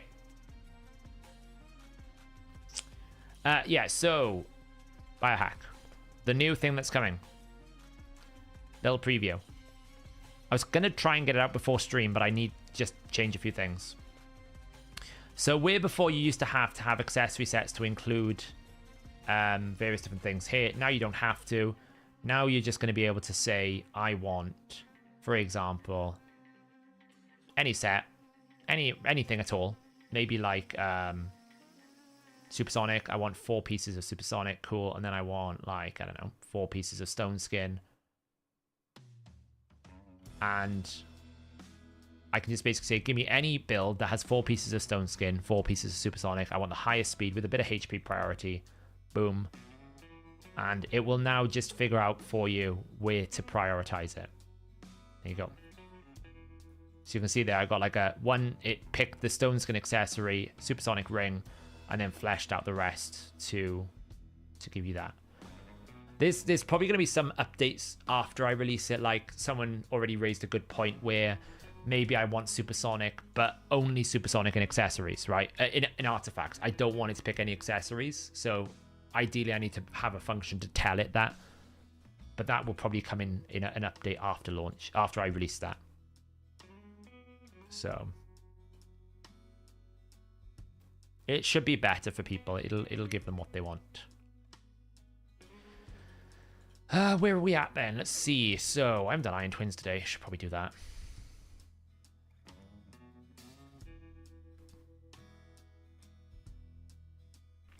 Yeah, highest crit damage seeker in the world. Although my crit damage seeker build has changed. I did have that 1.380% crit damage, so it's changed. It's changed a little bit. No, because the thing is, a lot of that build might be very big stats, but it has no ignore defense.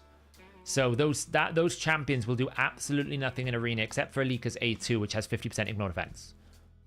But otherwise, those champions will do nothing in arena because you need ignore defense. It's the only way you do anything.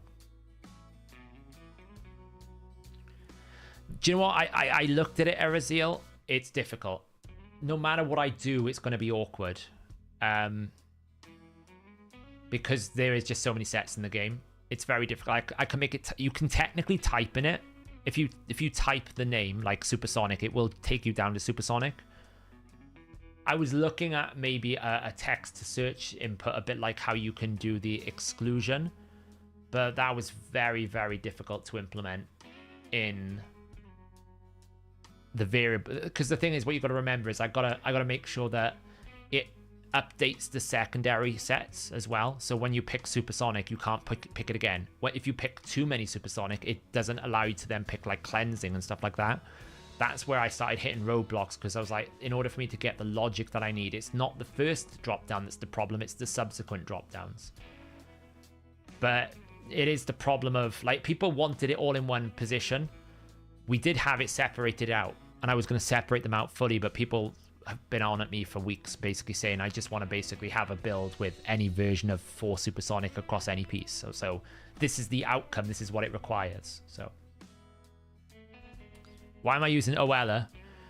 She actually builds up enough resistance so that my Pythian, if you notice, my Pythian and my Oella, as long as I have decreased accuracy out, their Iron Brand stacks with increased resistance won't increase. She's also a phenomenal healer, so you can just see the amount of healing I'm generating just to keep my team alive. But they'll actually, if it works well, they can actually see how all my team just fully resisted all the Iron Brand stacks. So as long as it works okay, I can actually not have that stacking growing. See, resist, resist, resist. The only one that doesn't is Geomancer because he needs accuracy. And then the moment he starts pumping me more than 15% down, I'm just healing constantly. So he can't actually kill my team. So it works. Oh, you watch now. I'm going to get all of my luck for Essence just before the goddamn Essence mission. It's going to bait me. It could be. It's not very high on my hit list at the moment, but I would recommend if you have any suggestions like that, you put it into the Hell Hades Discord, because we always track and we put it into the backlog. There's some pretty critical things that I want to add to the system that are pressing at the moment.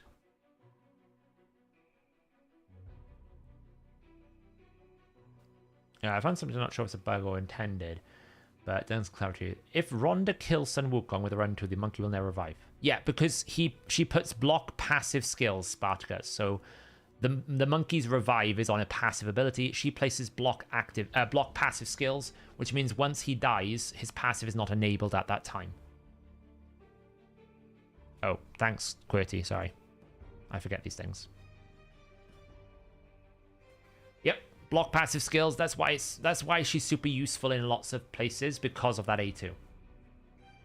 Any chance there will ever be a way to input a Dead Jedi page link and pull the stats needed? There was something we worked on, but again, it's in the backlog, but I haven't got to it because of various different reasons. Maybe in the future.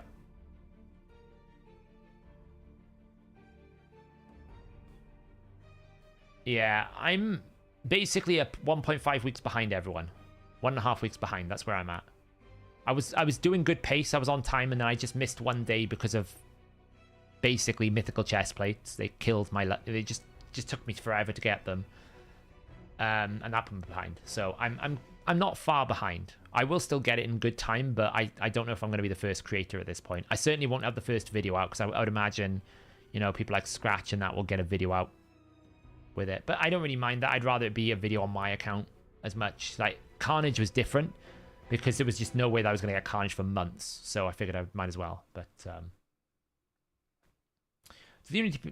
do the Unity passives give all effects with the 3 of the same faction or just the 1? It depends on the champion. Which one are you referencing, Carnifex?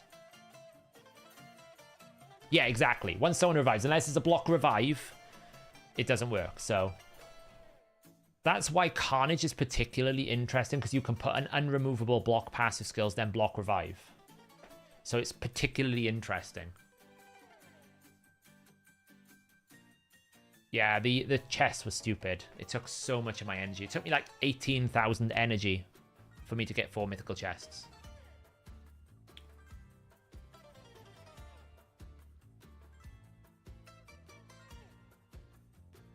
Yeah, sorry, Andre. I've had a week of it, so I do remember. I just had a week of it. That's why videos have been a bit dry this week, because I've just been super, you know, super busy.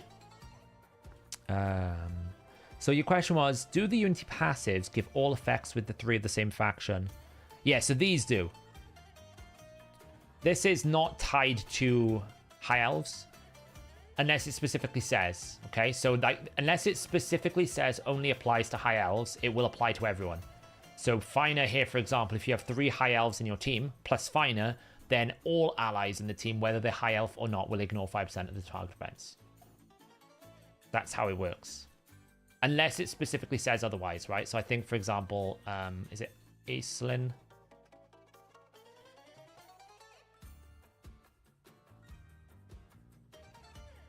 No, even he's fine. But again, the aura doesn't, right? But the rest does.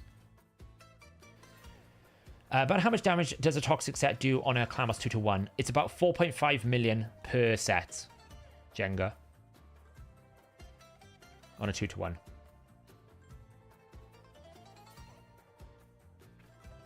Generally speaking, if you have no poisoner and you're on a 2-1, you can support 2 poison sets.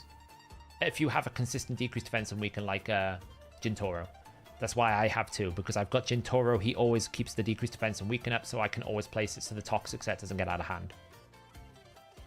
All the effects, yes. What do you mean? What do you mean at once? Oh yeah. You get all of them. So it's unlocked per slot. So that if you get 1, you get the first one. When you get 2, you get the first one and the second one. When you get 3, you get 1, 2, 3. You get all of them. If that's what you mean. Like, do you get all 3 if you have 3? Yes. What do you think about a blessing on artifact set that would allow you to have the chance to protect debuffs? I've been calling for that for literally years, Matthew. I say years. The video that I did where I went through how I would fix the blessing system, I literally said one of the things you need to do is give more archetypes in the game more blessings. Like healers don't really have, there's not really a healing blessing. There's not really a blessing that helps you take less damage. There's not really a blessing that helps your debuffers do debuffing. So having a blessing where you could actually just like 25% chance that debuffs are protected. Great. Granted, it's more RNG, we probably don't want it, but still.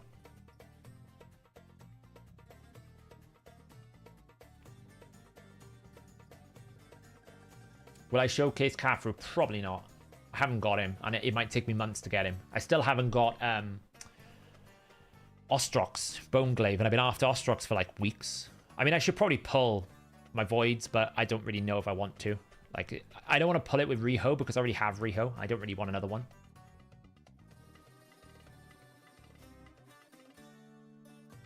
What's the best way to tell the optimizer as little accuracy as possible? Just don't put accuracy in a requirement or a weight in. So if you don't want accuracy, just don't give it any min-max or priority to accuracy. It won't then look for accuracy pieces. If it happens to find a piece with a lot of accuracy on it, it's because it fits the best requirement that you have. AKA it might fit the set that you need, or it might have more health on it, or it might have more speed on it. But it won't pick accuracy if you don't ask it to pick accuracy. The optimizer is a very, like, it's a very obedient tool. If you tell it you want 300 accuracy, it's going to go looking for 300 accuracy. If you tell it no accuracy requirements whatsoever, then it's never going to prioritize it. That's why you don't really need to do any maximum stats, because that's what the minimum stats for. So if I'm in damage mode, it's going to go find the highest damage build with the minimum amount of stats that I require. So if I need 200 speed, it's not going to go and find 300 speed because I can use the extra 100 speed in damage. That's its priority. Where do I use my Riho? I will show you now.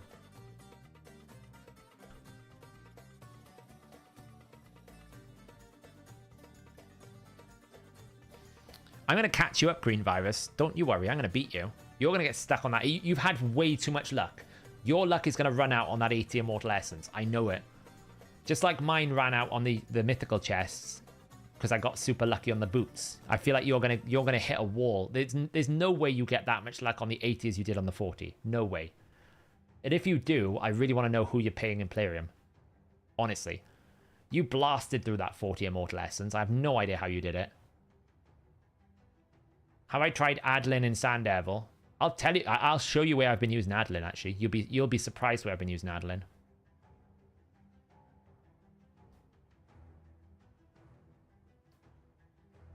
Yeah, it'll choose roll accuracy. That's the thing. So if you are getting some erroneous like priorities, it's probably because it has something on that piece that you've asked for that other pieces don't have. But then you can easily control it. I'll show you some things you can do now. Yeah, this is how much I've been using Adlin. That's all I've done with her. That's literally all I did. I put her in the Guardian Ring. It's about as much interest that I've got in Adlin.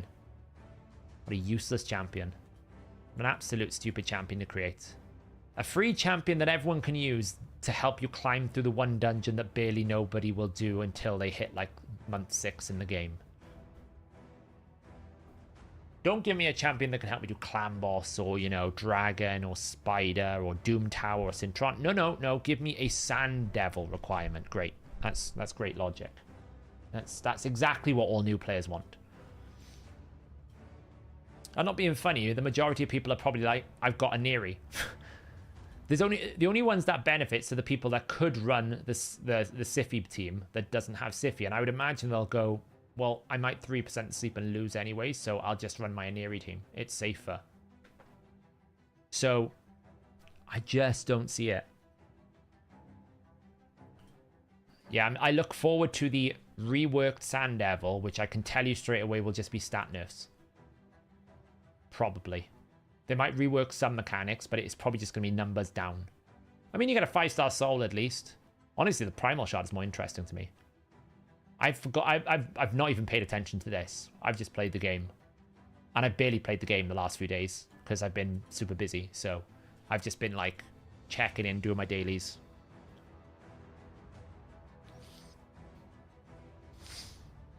What I was going to show you is if you are getting erroneous data, what you should be doing is controlling what the optimizer is allowed to pick. So for example, whenever I do a damage build, okay, I always tend to pick my accessories first because I already know what I want. If I want to do damage on Garrel, it's going to be attack banner pretty much all the time because I don't want anything else other than damage. I'm always going to have crit damage amulets, so I'll take the rest away. I'm always going to have an attack ring. So I already know what I want. So I'll pick the bottom row, and then I'll just go like, I don't want any flat stats, not that I have any. I don't want HP, I don't want decreased defense, I don't want accuracy, I don't want resistance, so I have to have an attack. I don't want these, and I don't want any boots that aren't attack percentage or speed. So the only things it can pick is attack percentage chest, attack percentage boots, speed boots, and crit rate or crit damage gloves. It's the only thing it can pick. Then what we're doing is we're basically going to say, well, I want like 200 speed. I'm in damage mode, so it won't pick accuracy. It won't pick resistance. It's not going to pick defense or HP because they're not part of the multiplier. So long as I pick the right form. We have fixed the bug that was causing mythical champions to not remember and use the right forms. So now, whenever you come into this form here and you pick this, it will stay in this form. You can switch this over here as well. See, it's going to remember it. What it was doing it was losing its form for some reason. So I fixed it. It's working great now, so you shouldn't have a problem. So by basically applying these restrictions here, these slots here, and then the sets, you will probably find you won't get those pieces that give you accuracy. Now, in exceptions to this is when you're doing balance mode. And for example, say like I had, I don't know, let me pick a random champion here that I haven't got any settings on, like War Mother, right? If I go into balanced mode and I say I want speed at the highest, then it might pick me an accuracy chest that's got 20 speed because I've asked to find me pieces that are the fastest. The only way you can stop that is essentially going, I don't want primary stat. Then the substats will only look for the next fastest piece that isn't accuracy primary stat that has speed. That's kind of like what you can do as well. That's why these checkboxes is very important and very valuable, is because you can force the optimizer into picking from a pool of artifacts. Unchecking this checkbox essentially excludes any accuracy primary stat chest from the optimization pool. It kind of collects all of your artifacts together in a pot, and then that's what it will use. So if we take stuff out of the pot, not only does it make the optimization faster, it will also narrow the result to what you want.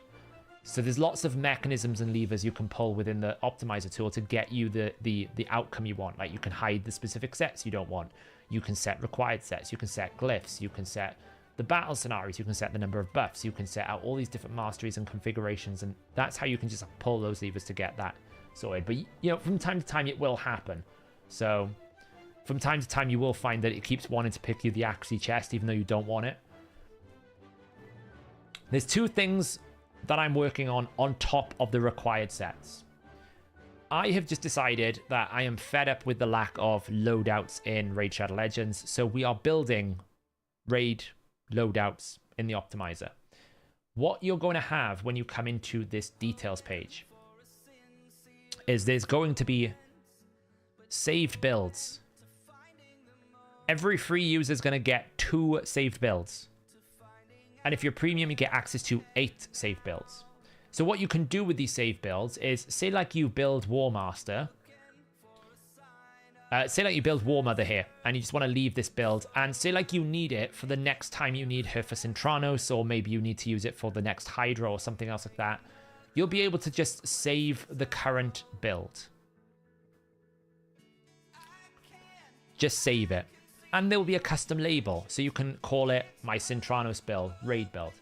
But not just that. And this is where it's going to get super good. If you optimize a build, right? So if I just go back to, say, I don't know, let's go to Garrel here. Optimize. Let me just reset this because it was bugged. Alternate, damage, calamitous maul, configure, blah, blah, blah, blah, blah. Like this, something like this. Slots, let me take this out of the way. Give it speed 200, something like this. Just a quick build. So when you get a build here, say like, you know, you want this build, cool, you're going to equip it. Then you can also, from here, instead of just equip, you'll also be able to save the build reference. Now this might seem a bit like, well, I've equipped it, why do I need this? Well, imagine you have a scenario where you go, actually, I want to fully find the best build possible for my my Garrel, right? Maybe I want to do this, right? Attack speed, attack, crit damage, attack, right? So this is like, find me the best build. And it's what it's going to do, right? So it'll say, oh, this is cool. It will ascend this for me, but we know it might take you a while to get attack percentage boots. It might take you a while to get crit damage gloves because you might need to go and farm the dust. But then you've got to try and remember the build as it was when you had it in the optimizer in this mode, when you had all this custom ascension. So when you save this build, it's also going to save all the customization that you put in that build in terms of the custom glyphs. So as you're working towards reaching the point of the best build that you had at the time, you can refer back to it in the optimizer and go, oh, the chest needs to be attack percent. I need to dust that. Or the weapon needs to be attack. And it will remember the entire configuration and it will be here as saved builds. That is what's coming after I've done the saved, the new sets. That is I think that will be really handy for people because they'll just be able to save versions of their builds. And every person, whether you're free or not, will have two save builds. And if you're premium, you can get up to 8. And even if you unsubscribe, the premium builds will still be there if you want to then resubscribe. So you won't lose anything by unsubscribing either. Will it show in the preset as well who is currently wearing the gear if we move it around? Yes. Indeed. Indeed. It will basically leverage the artifact. So if, there is one thing that'll happen, obviously, if you had a build and then you sold a piece, then it will come back with no artifact and it'll say this save build had artifacts that you've since sold.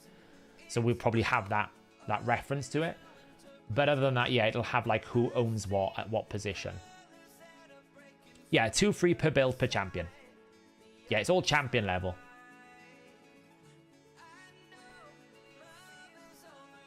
So every single champion will have 2 free builds you can save. And then if you are premium, you can get up to 8. So 10 free builds. So you can just use it for like, if you want to save a build that you were using for Cintranos a lot. You know, because the thing is, the way that they're going to be doing Cintranos now is an absolute hellscape. Cintranos rotations aren't going to be rotations. It's just going to be random stage picks. So it could be that the pick for stage 19 used to be your rotation 1. But actually might appear in rotation 2, rotation 4, and rotation 8, and rotation 9, and rotation 10, and rotation 12. And it's like, it's going to happen all the time. So having the ability to go, I beat it last time with Fodbar the Bard. This is the gear that I used. I can just quickly find it. I don't even have to optimize anything. I can just load it in, and then I've got that gear there as a simple reference. That's kind of like the goal with this more than anything else, is having a reference point. And as I said, when you optimize, you can save it. You can see what kind of stats you need. You know, even if it's a case of you optimize to get the build you want, but you haven't got the silver or the time to actually swap the gear. Well, now you don't have to redo the optimization. You can save it as like, you know, build that I will go to, like temporary build that I'm going to have in 2 months time, or like the build that I want next week when the free regearing event happens or something like that. You can save the build, and then when that moment comes that you want to build it, you've got that still there. You can go and read it. It's there. So that's next after the save sets. It shouldn't be crashing. If you're having any tech issues, just pop it into the optimizer help channel in Hell Hades Discord. They'll probably be able to help you. Yeah, wild. I'm probably going to do a full video series on it all, going through all these different things. It's been a bit one of those things, I keep meaning to do it, and then I add a new feature that fundamentally changes it, so I'm glad I didn't do it, and then I just never get around to doing it, so. The third thing that we're going to be adding, and I haven't actually started work on this, but it's the next thing, is sometimes when you optimize a piece, and I'm going to show you exactly what I mean now. Let me do this. Right, sometimes when you optimize, it will find a piece of gear that you don't necessarily want to exclude the set, but it's, you know, it's strong enough that you don't want it to be on this champion for whatever reason, and you would just rather that it didn't get included. This example here, for example, look at these boots, right? I'm not planning on building a full stone skin set, but because these boots happen to have like significantly powerful stats, right? We've got speed, attack percentage, crit damage, crit rate, and it's mythical. It's just, in terms of, if you think like an artifact as like a weight value, right? It's a bucket of stats. Its bucket is overflowing to the extent that it's just better than any boot I have on my account. So whatever I build, unless I specifically tell it not to include stone skin, it will always recommend these boots, which, you know, sometimes you could just say, I don't want stone skin, fine. But other times you might want it to use, say, like a weapon that you've got in stone skin that you're probably not going to use for a stone skin build, but it's good enough and it's actually quite good for what you want. Whereas this is just so good that you'd rather keep it for a dedicated arena or stone skin setting. What we're going to do, and I think this is the best way to do it, because a lot of people have asked for, like, can I lock an artifact, which you would think is going to make sense. But when you realize how difficult it is to manage champion locking and then the artifact locking and then having the interface of where do I go to find which artifacts are locked and unlocked, what I think the best solution is more of an iterative approach.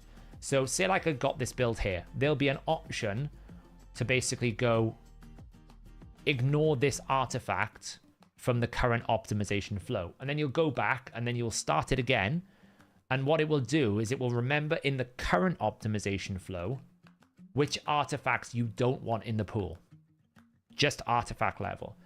And then once you've finished optimizing that champion, when you go back and leave the optimization flow, it will reset it so that that artifact is not permanently locked in a separate screen. That's kind of the approach we're going to take with that. So it's like individual personalized locking in the moment rather than just an overall locking, because otherwise, like, you know, you'd have to manage potentially 6,195 lock mechanisms, and that to me felt like a very difficult user experience to do. Like, managing all of these artifacts is you know, it's difficult enough in game. Imagine you're like, why won't it use this one artifact, and you don't realize because it's got a lock on it that you forgot to take off at one point. So having it in the moment, I think, will be the best way. Whereas with locked champions, it's much easier to manage because, you know, the champion is a much bigger thing than like the weapon. Imagine trying to find the one stone skin weapon that you have that you've locked away somewhere and you can't find it. It would just be a horrible experience. So essentially, it's an iterative process where I don't want this item, I exclude it, I optimize again. Don't want this item, I optimize again. You'd be surprised how efficient you can be by doing that. So yeah, it's almost like a temporary lock within the moment rather than an overall lock. Because I think just an overall lock is just too difficult from an experience for a user.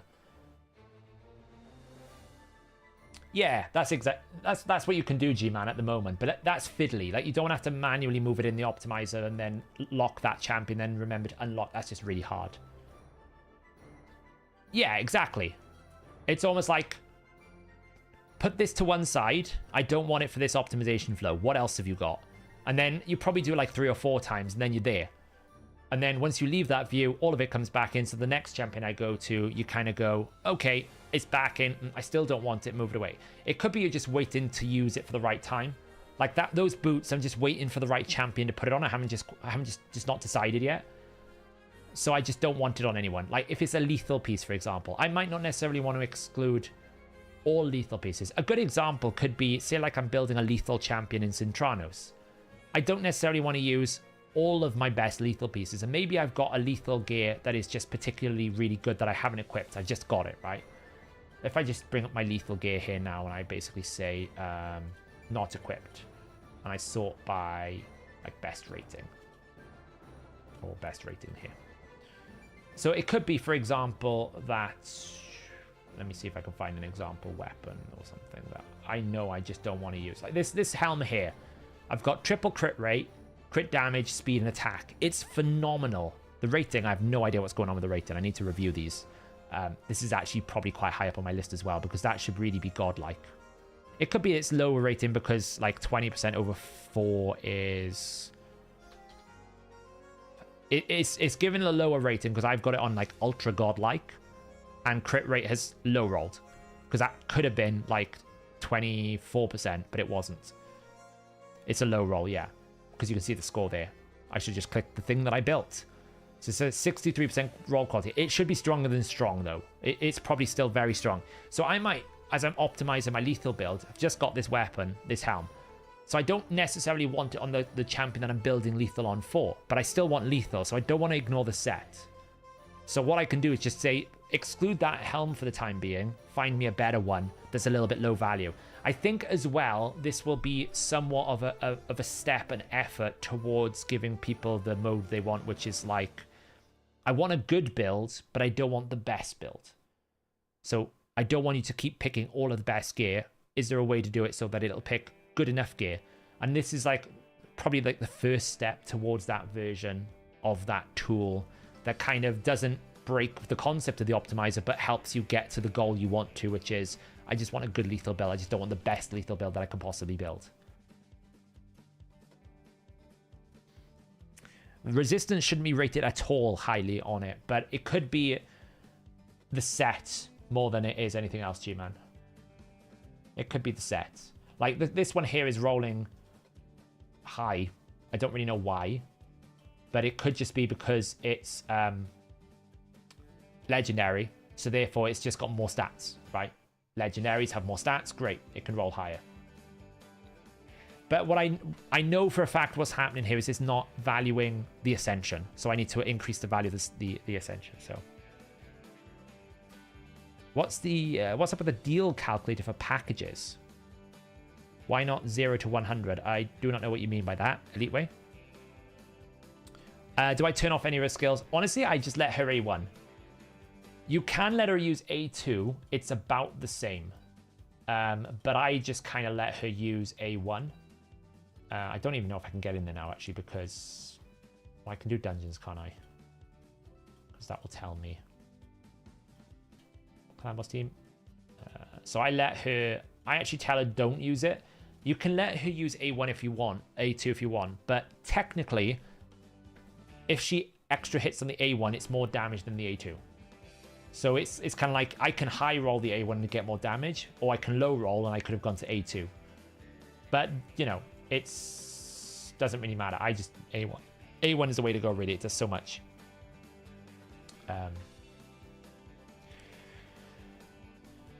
Why does it rate low when you've got 2 or 3 crit rate? Well, it depends on the set. Because if you've got crit rate on regen, it's not going to rate it very highly. Because regen sets are generally not damage sets, so therefore crit rate's not really that desirable. If it's something like a defense, like a defiant set as well, it doesn't rate it that highly. If it's a lethal set with crit rate, it should rate it a bit higher. And then it will also take into consideration like the star rating, the roll rating.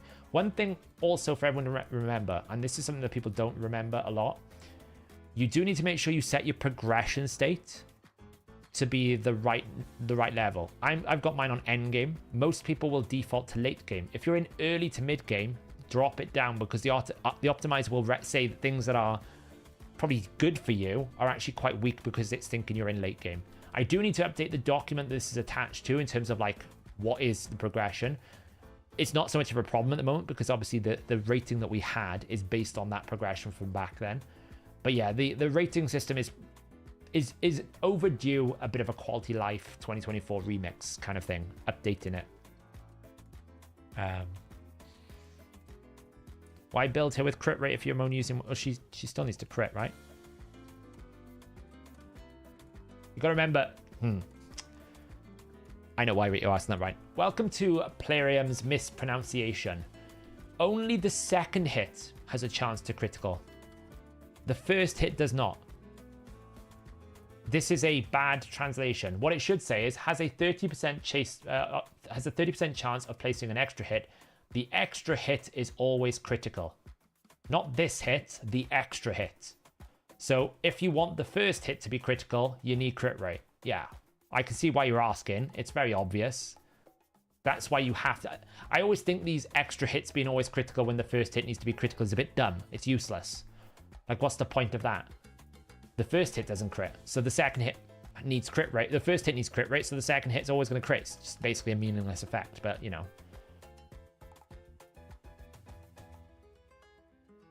What blessing do I use on Garrel? Right now, I think I've got Heaven Cast. Because I don't have a high... It's only 3-star, right? So I've got Heaven Cast. It is what it is at the moment, but there could be better ones, you know? The pack offer calculator. What's the problem with the pack offer calculator? Should be working fine. So someone was asking before, where do I use my Ruel? Where do I use my Riho? Riho is used predominantly here. She's the best Shogun champion in the game. And the reason why she's the best Shogun champion is because she will place decrease crit rate. Very, very powerful. So I think she's the best champion here because she also will cleanse the debuff spread. Just makes her the best champion in this area. She's also very good for Sand Devil if you have the Kraken team, which is like double max HP reset Siphi. But I don't have this the guaranteed sleep and I don't have the reset, so for me I can't do it. So I just leave my 1 minute 30 Aneri, so it's not really a problem. Is there a video? Yeah, there should be. If you look on my... Actually, it was a live stream, David. If you look on the channel... Let me see if I can find it. We actually rebuilt it in the live stream because of the last Regearing event where we went crazy and we basically rebuilt the entire account. This one here. Let me see if we can find it. Rotus. Ronda. Shuzhen. Get there in a minute. Live Arena. Saltus. It might not be actually... Oh, it's about here, isn't it? No, that's Newt. Janaki. Archer.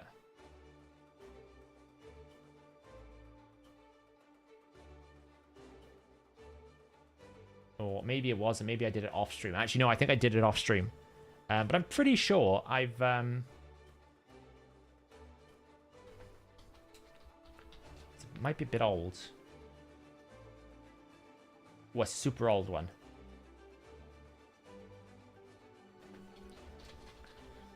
I've done so many clan boss videos, I can't really remember. It's so many of them.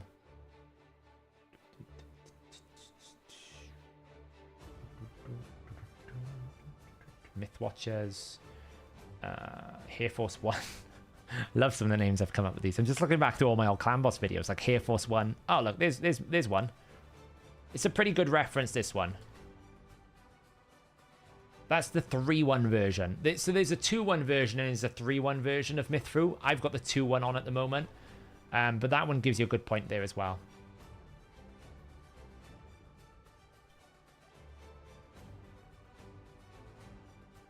Uh, 25. Because of the dust. Technically speaking, 24 is the best greater oil. But you want the dust, so everyone farms 25. I mean, this is why I fundamentally said, like, the boss redesign problem is not a boss problem. It's a feature and content and champion coverage issue. The fact you have to have 25 forces you into a narrow pool of champions, which means you then don't have a lot of player base. The boss itself is not a problem. It's the fact that you don't get dust on 25. It's the fact that there's only 2 sleep champions in the game. It's the fact that... You know, Riho is really so dominant. It's the fact of you need multiple newts. Like you need Aneri. If you just had more champion pool, you took this dust and you spread it so that you started getting dust at like stage 17. It makes the whole problem of like this concept that the bosses are too hard better. Because it's not that the bosses are too hard, it's just that the mechanics that you've created for the boss, there's not enough champions covering that boss, which means that then it's too hard, because unless you've got the one champion out of 850, you can't do it. What they'll do is they'll just water the bosses down. They'll water the boss stats down, and they'll water the mechanics down, so it's easier to do. And then not really solve the fundamental problem, which is, well, you still need the champions to do it. Don't know when the rebalance is going to be. I don't really know what it's going to be. Honestly, Control Freak, I think Carnage won't even make it into the arena meta anymore. I don't think Carnage is strong enough for the arena. Because this is the problem when you give promotional champions away. And this was the Doom Tower problem. When you had champions like Jinro. Like, let me do this.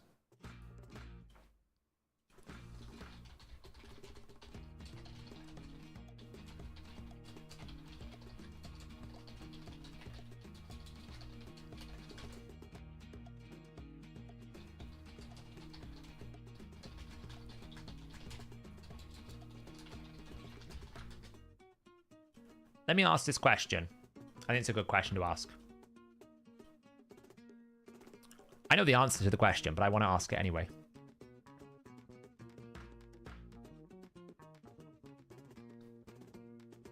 This is the fundamental problem with promotional champions that you can't get in a reasonable amount of time. This is why daily login champions are really powerful, because they're very current, they're very fresh. As long as they add a lot of value, they feel really good to get, and they're also very relevant and very current. But when you have to take 5 months to get a champion, well, that's 5 months of development, of power creep, of various different things. I actually think Carnage is already power crept out of the arena meta.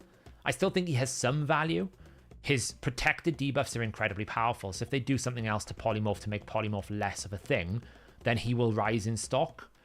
But I thought his alternate form was going to be what it was about.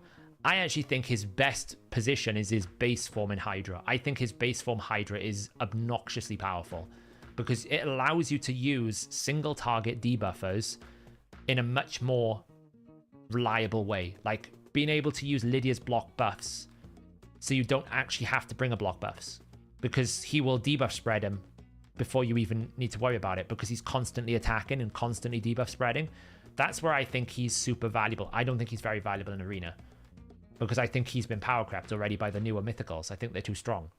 Like people like Galathir, people like Crixia, people like Lazarius. They're just more utility-wise, just more useful. He's too one-dimensional on the damage front, and he's too dependent on his debuffs, which obviously don't work in Arena. He can still do work. I'm not saying he's useless. I just think if you had the choice of all mythicals, I don't think he makes an Arena team.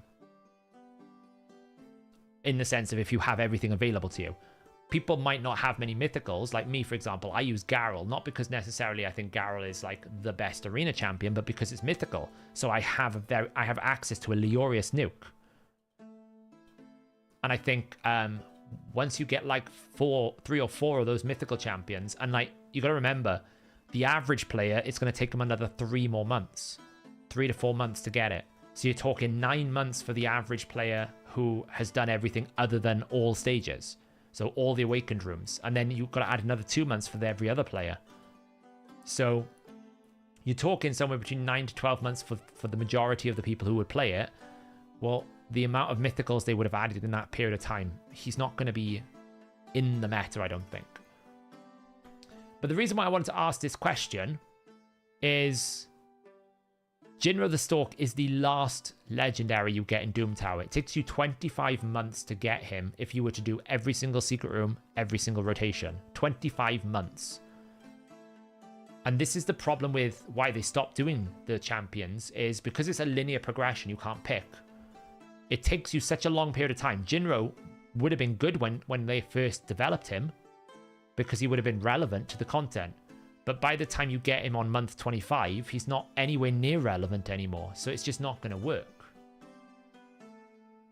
And I think that's it's kind of like a lesson in game design where things like Adeline could be the worst champion in the game. But if you get it straight away, at least it's a champion that you can use. Whereas Carnage could be the best champion in the game, but by the time you get him, he becomes the worst champion. Well, not so much the worst champion in the game, but his position that when they developed him is no longer the same as what it was.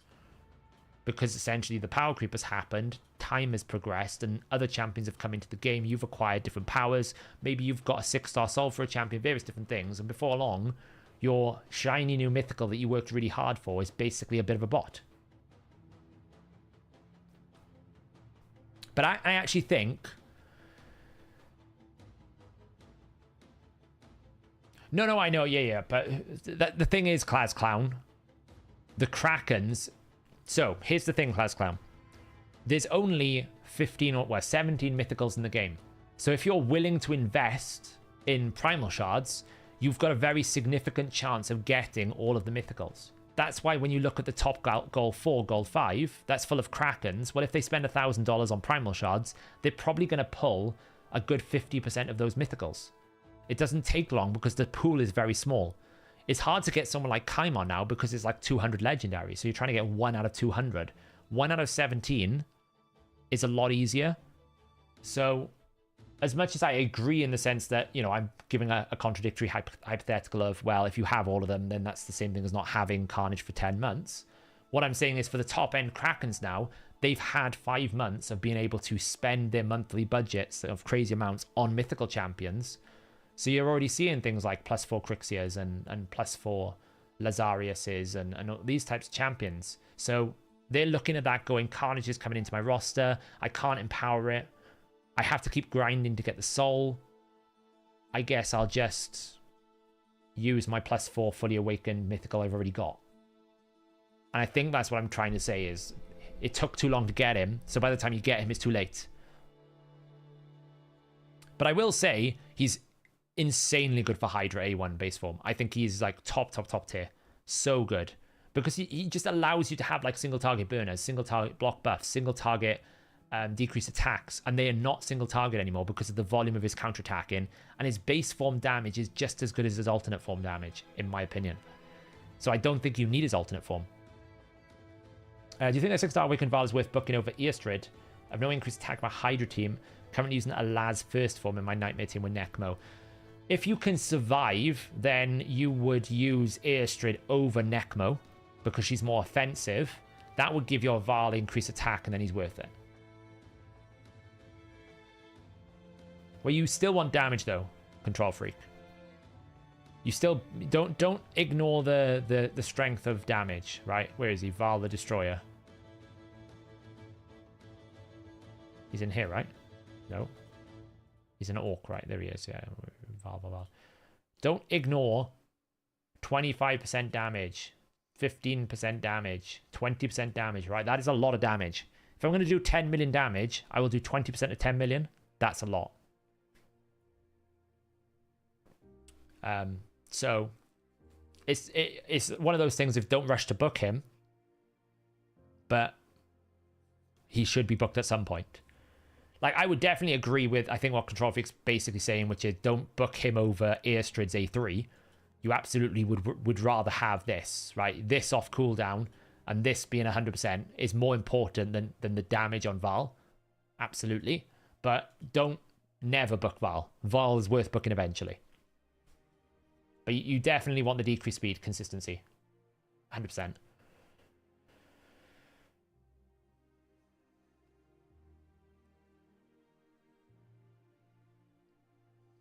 Yeah, there you go.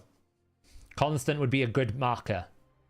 If you got him on launch Constant, you would probably be sitting there going, really, really good. But then Lazarius and Galathir and these have come in, and it's just like, he just doesn't quite cut it anymore.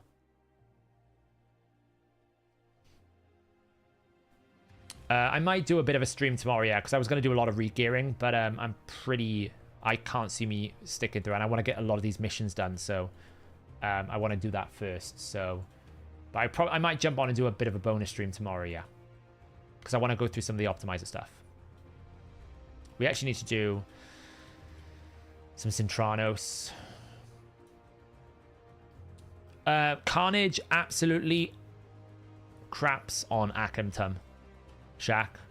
When I mean Carnage crap, I mean Carnage destroys Akhenaten's ability to debuff spread. He's so much better.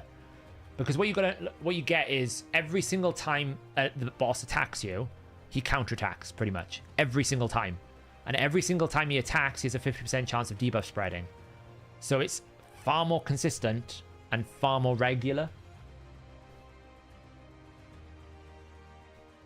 What's my most non-wanted voice? Kaima. I don't have a Kaima.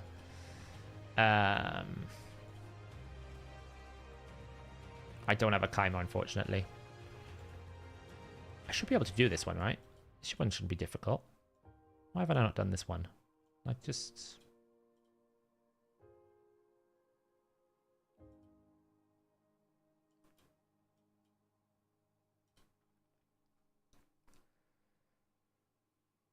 Yeah, exactly. Yeah.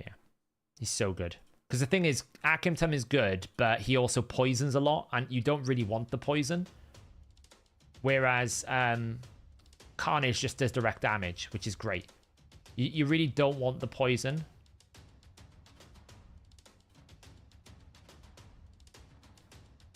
I don't even think Siege Hulk is in a build right now. I'll be honest. Some of these champions have builds. Like, that's what I really want to do the next day or two, is just go through and rebuild a bunch of champions up that are going to stay permanently built.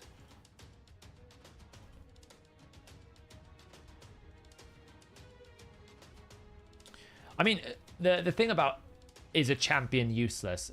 With Cintranos, no champion is useless, especially mythical champions. If he makes even one stage that much less painful, then he's served his purpose, right? And I'm sure there will be at least one stage where we go, he just makes it, like, significantly easier.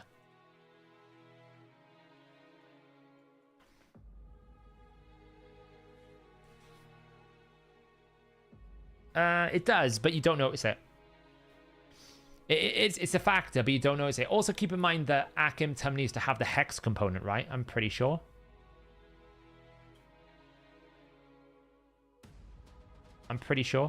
If you're referencing the website, Seastain, we are just about finishing the pass through the first pass of all the new blessing updates. So hopefully, it's actually something that's on my list of things to do tomorrow, which is actually build out the last bits. Hopefully, the next day or two, maybe Monday, we'll have all the blessings finally updated on the website. Where is Akimtum? He's Skinwalker, right? I'm pretty sure Akimtum requires the condition of a Hex. So as much as Hex is always up, it's still the condition of needing a Hex to do the debuff, and it's only one random debuff. So Carnage is one random debuff, placing it on all enemies, and it will happen on 50% whenever he attacks. And he has a counterattack chance here. Just check it with Akimtum. I'm just reading through the both.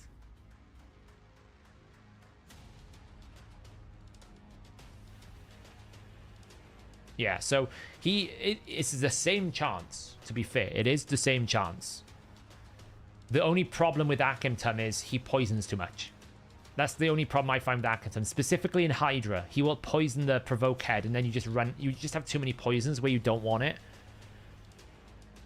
Yeah, each hit, which is what I meant, each hit. So what I meant by attack was each hit, not each skill. So it's the same effect. The difference is you probably... Well, I suppose there's two differences. One, he will do this on all of his abilities, even though his other abilities are kind of useless, except for damage. Like, this does hit quite hard. He will do it on all of his abilities, and he's going to do it on counterattack. So you do get that extra chance, you know? Whereas Akimtum can only do it on his A1, and then he also doesn't have the condition. But they're kind of similar, I guess. Maybe I do think the poisons do hurt Akimtum quite a bit. Because what you end up doing is just over-poison and spreading poisons, or you'll try to spread a poison you can't spread. One thing I have fed back to them is it's really stupid that Seal can be placed in PvE content on bosses. It's really stupid. You're just taking up a debuff spot. The Seal does nothing. The Seal is utterly useless on bosses. It does absolutely nothing. So I've kind of fed back to my sources that maybe they should recommend that Seal becomes immune, like bosses can't receive Seal, just because it's wasting a debuff spot, and none of the effects of Seal are designed to be countering boss mechanics. And currently you can't not place it because it does it without, like, it's just does it. So But this hits really hard. What I really like I even like his base form better in Arena, by the way. Because what I like doing in Arena is I'll place this on something like Rotus. I don't have him, obviously, but what I was doing is I was targeting Rotus with this ability. If I did kill Rotus with this ability, then the seal would transfer on all enemies. And then you went and basically used this on, like, say, Sun Wukong. And then when you killed Sun Wukong, this transferred to all other enemies. And everyone's basically under seal and under block active skills. And then if you wanted to, you could switch to the other form and finish everyone off with this A3. But I actually found his base form, like when I was doing my video guide, it was like 50 minutes long. I'm pretty sure I spent 35 minutes of that video just on his base form, of how good his base form is. Just A1ing and A2ing and A3, and then the block active skills, the block passive skills. Like, it's so powerful. It's really good.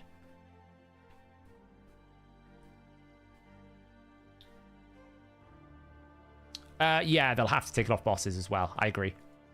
I would hope that they would think wisely about it. It could even be, by the way, the reason why they haven't done the Enfeeble debuff is they're going to do a major boss pass, and that's why Enfeeble hasn't been nerfed yet, because it's going to come as part of this boss rebalance that they've been talking about.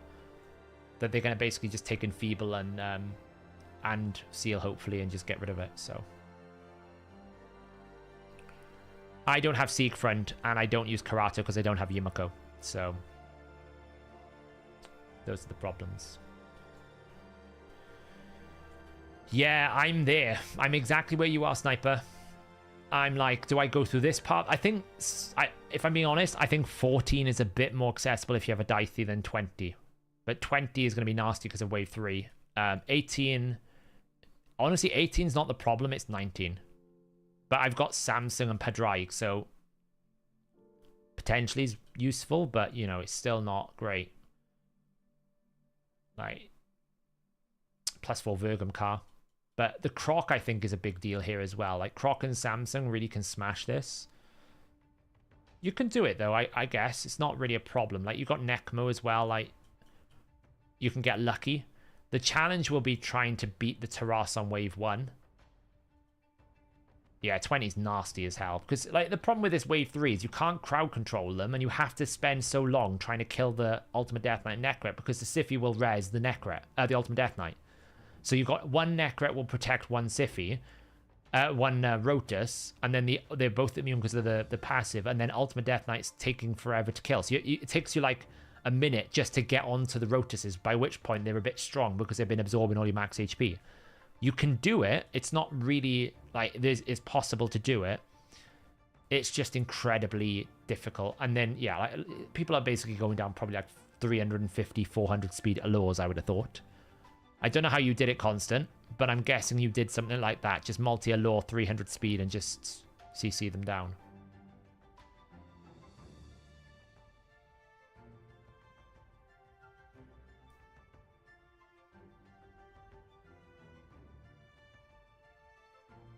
Yeah, Relentless Dicey is where I've got him. My Dicey's actually built. He's in Helm Smasher because I just want his first hit to be super strong. I actually need to upgrade this. Oh, attack. It's actually freaking good. That's freaking good. Look at that. How good this piece is. Look at this. Amazing. What an amazing piece. Yeah, I just have him in full damage. I don't even know if he's in the right build. He's probably not, but 230 speeds, 4.9k is attacks below, 325% crit damage. Just pumping through in Relentless. He will take so many turns, like I can show you here. He will take so many turns. The only problem is these Cupiduses will also take so many turns, but, like, the goal is, can we kill a Cupidus? But yeah, see what I mean? Extra turn. We eventually kill one. So the dream here is you basically don't weak hit and you kill all the Cupiduses, and you like here, for example. Now I just want to kill this without weak hitting, but weak hitting is the problem. That's the issue here, is affinity, because they forced force on you. Like, you basically can't touch them because of this. Like, you see what I mean? It's ridiculous. Like, why is it force? Like, at least allow me to pick a damage dealer that I can kill them with.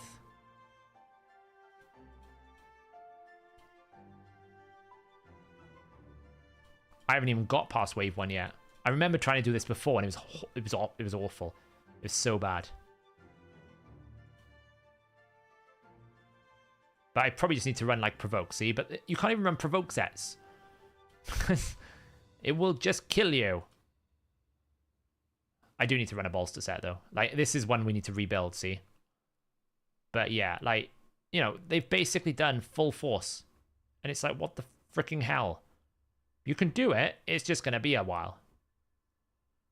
I mean, Sinacia, look at that, double Sinacia, that's another way to do it. Sinacia is probably a good follow-up that you can basically just one-shot. I will probably build my Sinacia in full damage to do it. And then probably like someone like this guy, Dwedan, just for the debuff in. But it's just stupid. That's the problem with it is not... It's not the difficulty, it's just the fact that some idiot thought it was a good idea to basically put double Cupidus Venus with negative affinity and think that's a challenge. It's like, no, that's not fun. That's just frustrating. Why haven't I done this yet? This is just because it takes a while.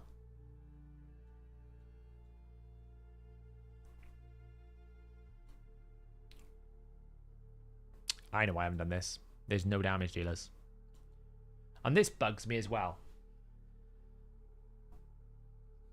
Like, I feel like every single wave should have at least a damage dealer. I need to build Samson, basically.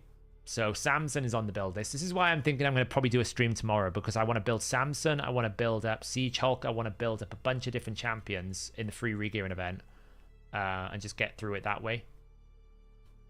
But some of them are just like, there's no damage dealers, there's no like... And just sitting there thinking, what the hell are they thinking? It's so stupid.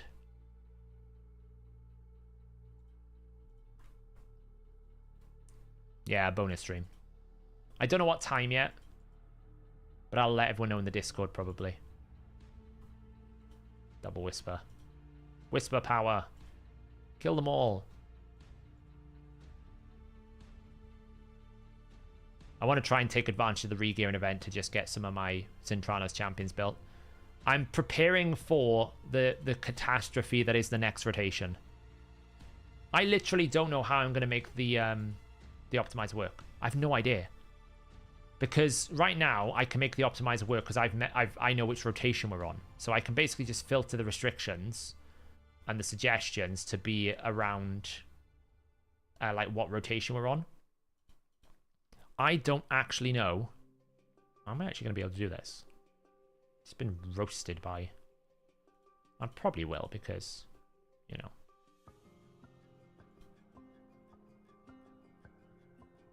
It's destroyed by Trunder here.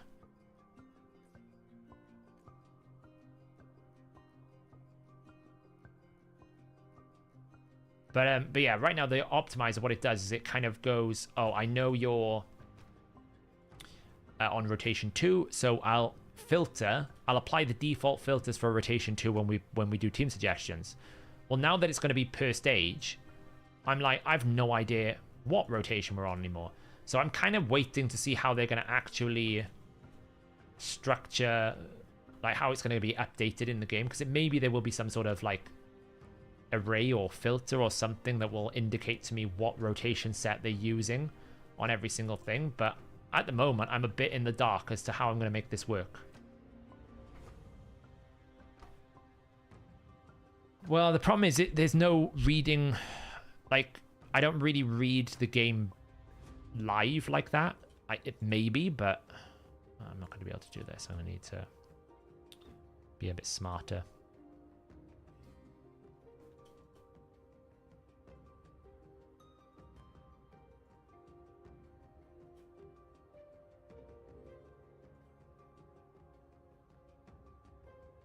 So any Siege Hulk really needs to be built. Because... probably be fine.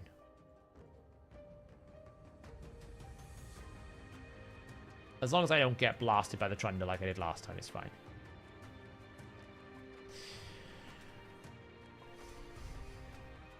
Well, but I don't read the text, see, I read the actual structures. So I'm hoping there's going to be some sort of like randomized like array that basically gets updated every single month. I don't think so somehow. I think I'm going to get absolutely destroyed, but we'll see what we can do, you know?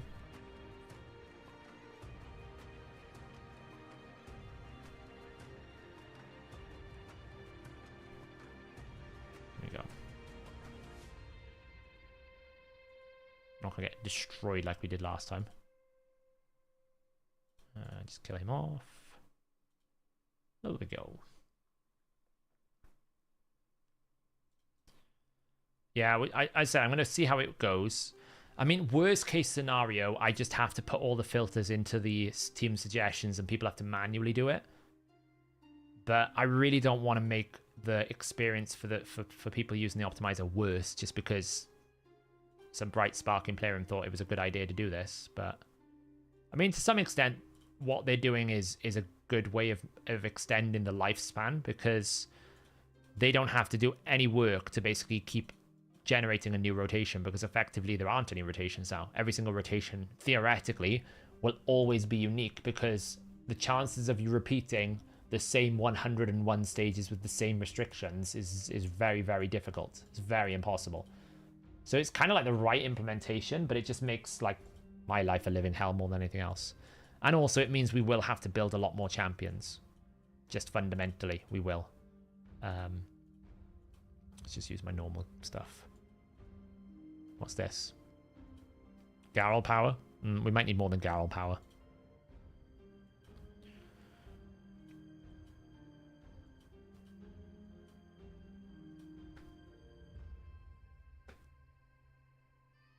Yep. The way it's going to work is every single time the rotation changes, like the season resets, they're going to give every single stage a random roll of the dice of the set of restrictions that's available for that stage. So, for example, stage 19 in month 1 could be restriction set 2. Month 2, it could be restriction set 4. Month 3, it could go back to 2. Month 5, it could go to 1. And it's going to change every single time. Every single time it's going to be different. Now, it might be rotation 1, rotation 3, rotation 1. I think what they've said is it will never be rotation 1, rotation 1. So you won't have to do stage 19 back-to-back twice. But you will have to probably build more champions. Because I in the video that I was explaining it, the rotation we had after the Alatrian training path was great. Because every single awakening stage had Alatrian. So it made it feel pretty good that I did the huge grind to get the 5-star soul, because the 5-star soul then meant that I had a free 5-star champion in every single soul cross restricted awaken stage. Now it might only be 1. So if I built a champion who was 5-star just for those 3 stages, great, I can build 1 to cover 3. Now I'm having to build 1 to cover 1. So I might have to build 2 champions to cover 3 stages, and that's where I have a problem with it. Is it's not like it's not like it's cheap to do these things.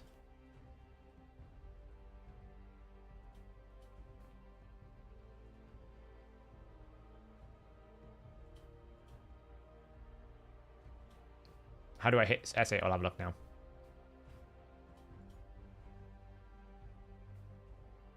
No, the randomization is going to be done every rotation. What they're saying is they're going to randomize the 5 rotations.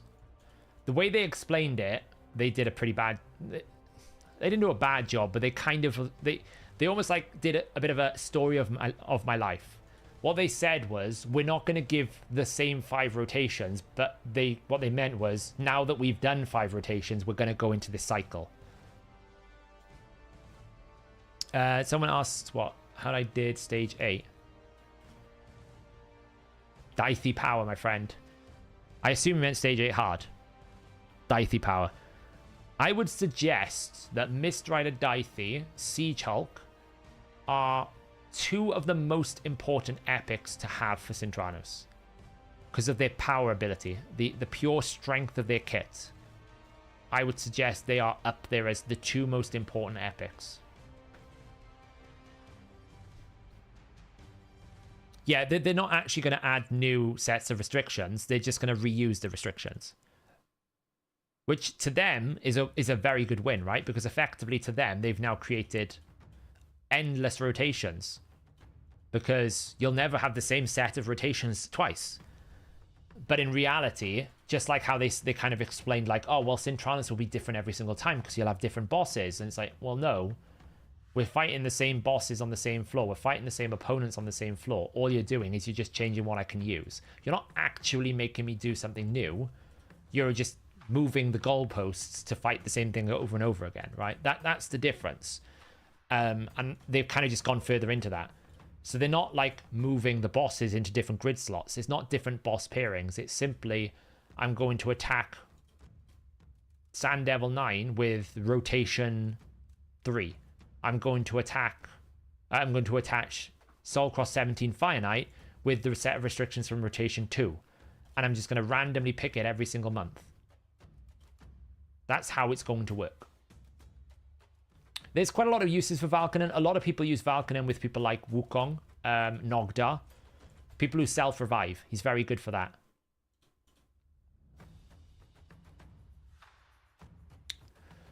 Can I just kill it? That's all I want to do. I'm surely I can just one-shot it. As in, not kill it in one blow, but you know what I mean.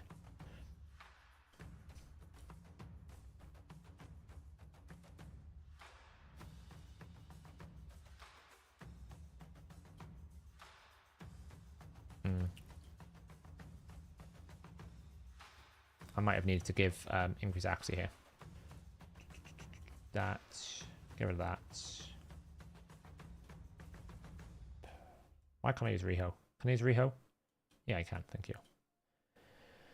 Yeah, Valkynon Gaius is very popular as well, where you basically set the bombs up with Gaius and then you blow it up when you kill Valkynon.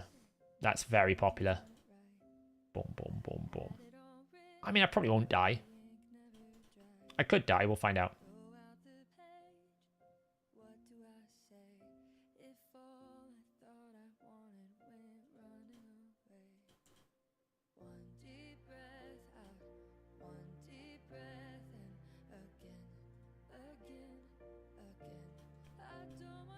Boom, boom, boom, boom.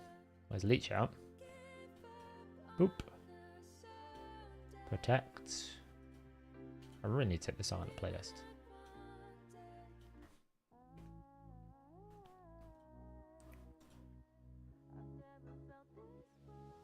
Which build? Amir? Riho's build? I'll show you Riho's build now.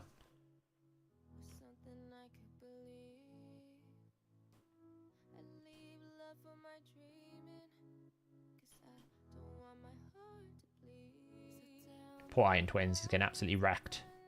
He's like, I definitely can one-shot people. Come on, look, I'm good. It's like, no, mate. He actually nearly killed my Mikage, to be fair.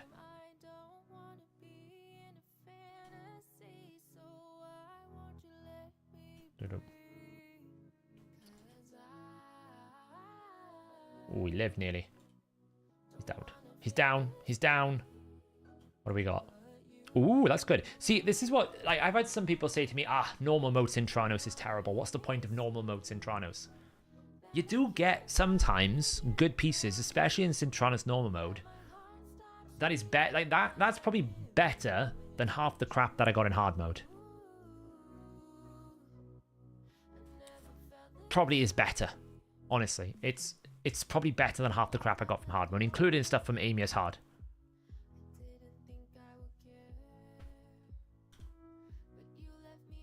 That one's not so good. We'll keep it for now.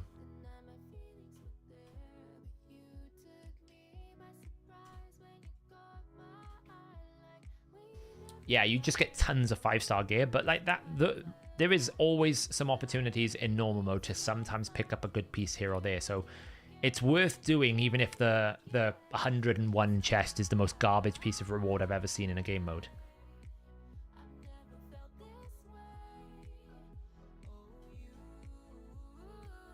Honestly, the winner of Sintranos, I feel like every time we have a content piece, there's always one champion that comes up above all the rest as the most frustrating, annoying champion to fight.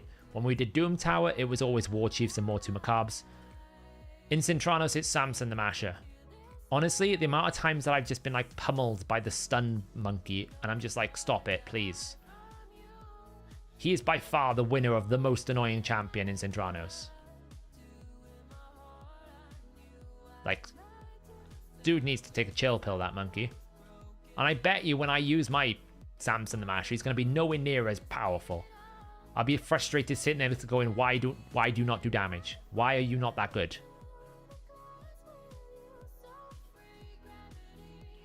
Oh, now we gotta wait the fear wars. Come on, stop fearing me. There we go. Nope, still feared.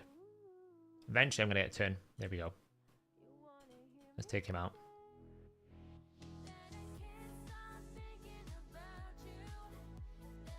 There we go. Nice. Yeah, this chest is the most garbage chest I've ever seen. This. What the hell is this? Honestly. 4 rewards. And basically, if you low roll, you get less than you get in a daily reset. For completing an entire rotation. Like, what the hell are they thinking? Riho Bone Spear. So, because I use her exclusively pretty much for places like Shogun Grove, she needs big accuracy numbers, which makes her quite useful for a lot of things like Sorath as well. So like Shogun's Grove here, for example, you can see I've put a little bit of accuracy. She needs about 605. It's very hard to do with the speed that you need to get. Like, this is probably like the toughest build that I've got because she's not awakened for the 5-star, so you don't get that kind of stuff. I don't have her empowered. I don't have Faction Guardians because it's Shadowkin, so I don't have the Faction Guardians there either. So it's actually quite hard without these secondary bonuses to hit this. That's why the area bonus is a godsend, because 16 is really cheap. And this extra 16 to 20 that you can get will help you a lot. So she is built in this build here for this. And then I've got a War Master. She is kind of built for damage. She does hit quite hard. You can actually get her to solo things like Sorath. She can solo Sorath. So she's built specifically for my Shogun team. She is dedicated to my Shogun team more than anything else. We have Skartorsis in Phantom Shogun's Grove. He's built at 320 speed. Very important speed breakpoint because I think it was 316 actually. What that means is with his aura at 316, he goes before Shogun, which means I can put up the A2 buffs, which is increased attack and increased crit rate, which gives my Whisper the buffs that they need to go A3 into A2, not A2 into A3, which means I get the 2 setups. And because I can do 2 attacks after the first attack, the Whispers will lose their block passive skills, which means that when they get to their second A2, the second A2 will do 20% more damage against the boss. And the speed that is set at here as well is very important with the Renegade. The Renegade needs to be a 118 at speed, I think it is, because I bought 4 bonuses for testing optimizer. 118 speed with his speed means that this goes just before with a 10% boost from here, right? He will cleanse, he'll give a 10% flat boost to give me enough speed that my Renegade goes to reset before the boss goes.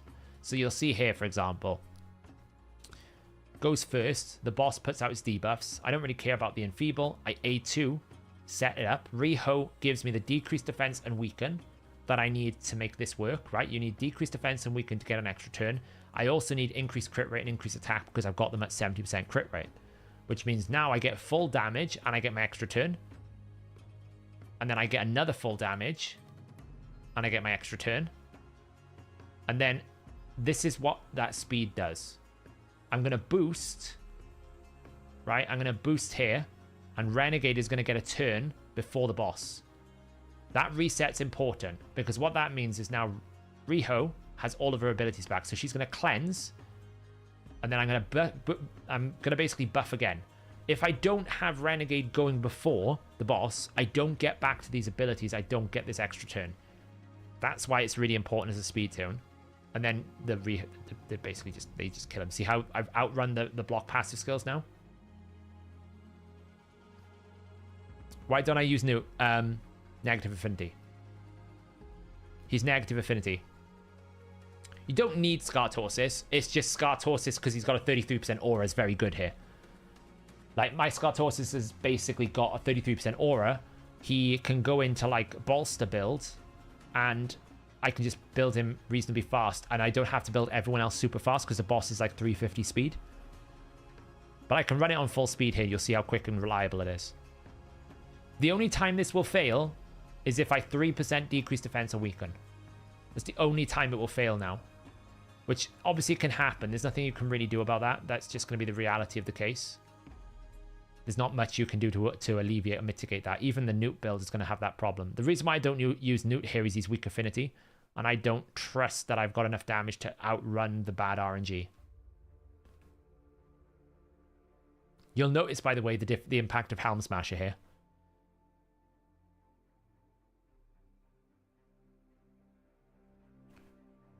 You'll notice the impact of Helm Smasher. Watch this run again. I'm only going to do one more because I need to save my energy for reset. Watch the impact of Helm Smasher and the damage numbers on the Whispers. Both of them are in Helm Smasher. But watch the numbers. Double the damage nearly because Helm Smasher proc. If you get a Helm Smasher proc on an A3, it's doubling the damage. Look. Didn't get a Helm Smasher proc there. Obviously, the A2 doesn't matter because that's 100% ignore defense anyway. But the A3, if you get a Helm Smash proc, or the A1, it doubles the damage on Shogun. It's insane.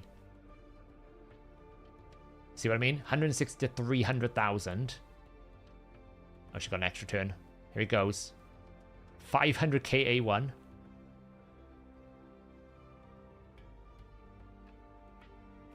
Yeah, the Whispers kind of ripped this apart.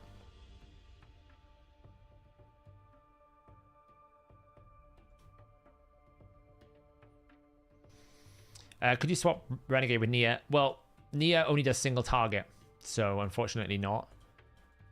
But a Renegade is pretty accessible, thankfully, because it's only a rare, so it's more likely that you're going to have that accessibility. You know, you're more likely to get it than Nia, I would say. And the Renegade build's great. The Renegade build is just the craziest build I've ever built. So she's in double crit damage set, triple reaction, 358% crit damage. Technically a little bit more. Because you've got to have the highest crit damage, right? That the boss targets the highest crit damage. So I've basically built a 358% crit damage tank. And the reason why I've gone reaction is it means that the first hit that she takes probably is always going to be non-crit. And then once Riho gets the decreased crit rate up, which is why I said she's really good for Shogun, because she drops the boss's crit rate from 50% down to 20%, the chance of your Renegade dying goes down a lot more. So I'm basically mitigating the chance that Renegade gets one shot by the decreased crit rate and the reflex, the reaction. And all I've got is really bad reaction pieces, like just throwaway pieces that are not like particularly good. I mean, she shouldn't have that one. I don't know why she's got that one. Like, okay, maybe not like the worst reaction pieces I've got. To be fair, it's defense primary, so it's not so bad. But yeah, I mean, maybe not, okay? But the other pieces are not crazy. So it's basically like spare pieces that I've got that I haven't put anywhere. Because you can see I just got loads of reaction pieces that are just rubbish. And then just crit damage everywhere. Crit damage sets, crit damage gloves, crit damage. Just find as much crit damage as you can get. Like this piece here. I might use in the future, so I'll move it around, but right now I don't. I've also got her in emergency heal, so that if he does breach the bolster, I get a 6% heal. So it's all about finding like little mechanisms to just make sure your Renegade, your enfeeble tank never dies. And then the Whispers just like, you know, well. The Whispers be whispering. I'm still... Come on, give me something better than resistance. Oh, it's flat stat. It's flat stat. It's the right letters, the wrong percentage. I'm getting this slowly.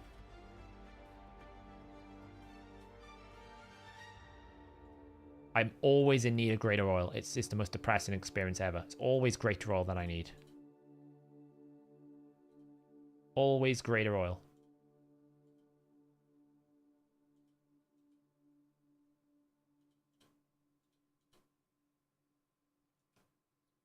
See, the Whispers aren't even fully... The Whispers aren't even fully empowered. Look how much more damage I can get here. Look at the strength here. This is actually really good. That should probably have a bit better. Like, I can get him faster. Crit rate, crit damage. I mean, it's crazy I've got 2 attack quad rolls.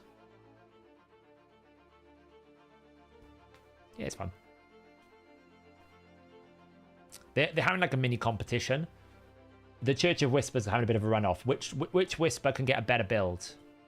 Right now, I think the first... I think this one is winning because it's in Merciless.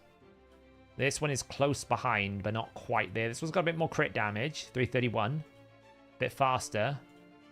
This one is 316, 7.7k. Bit slower, but it's got the Merciless build, so it's a little bit stronger.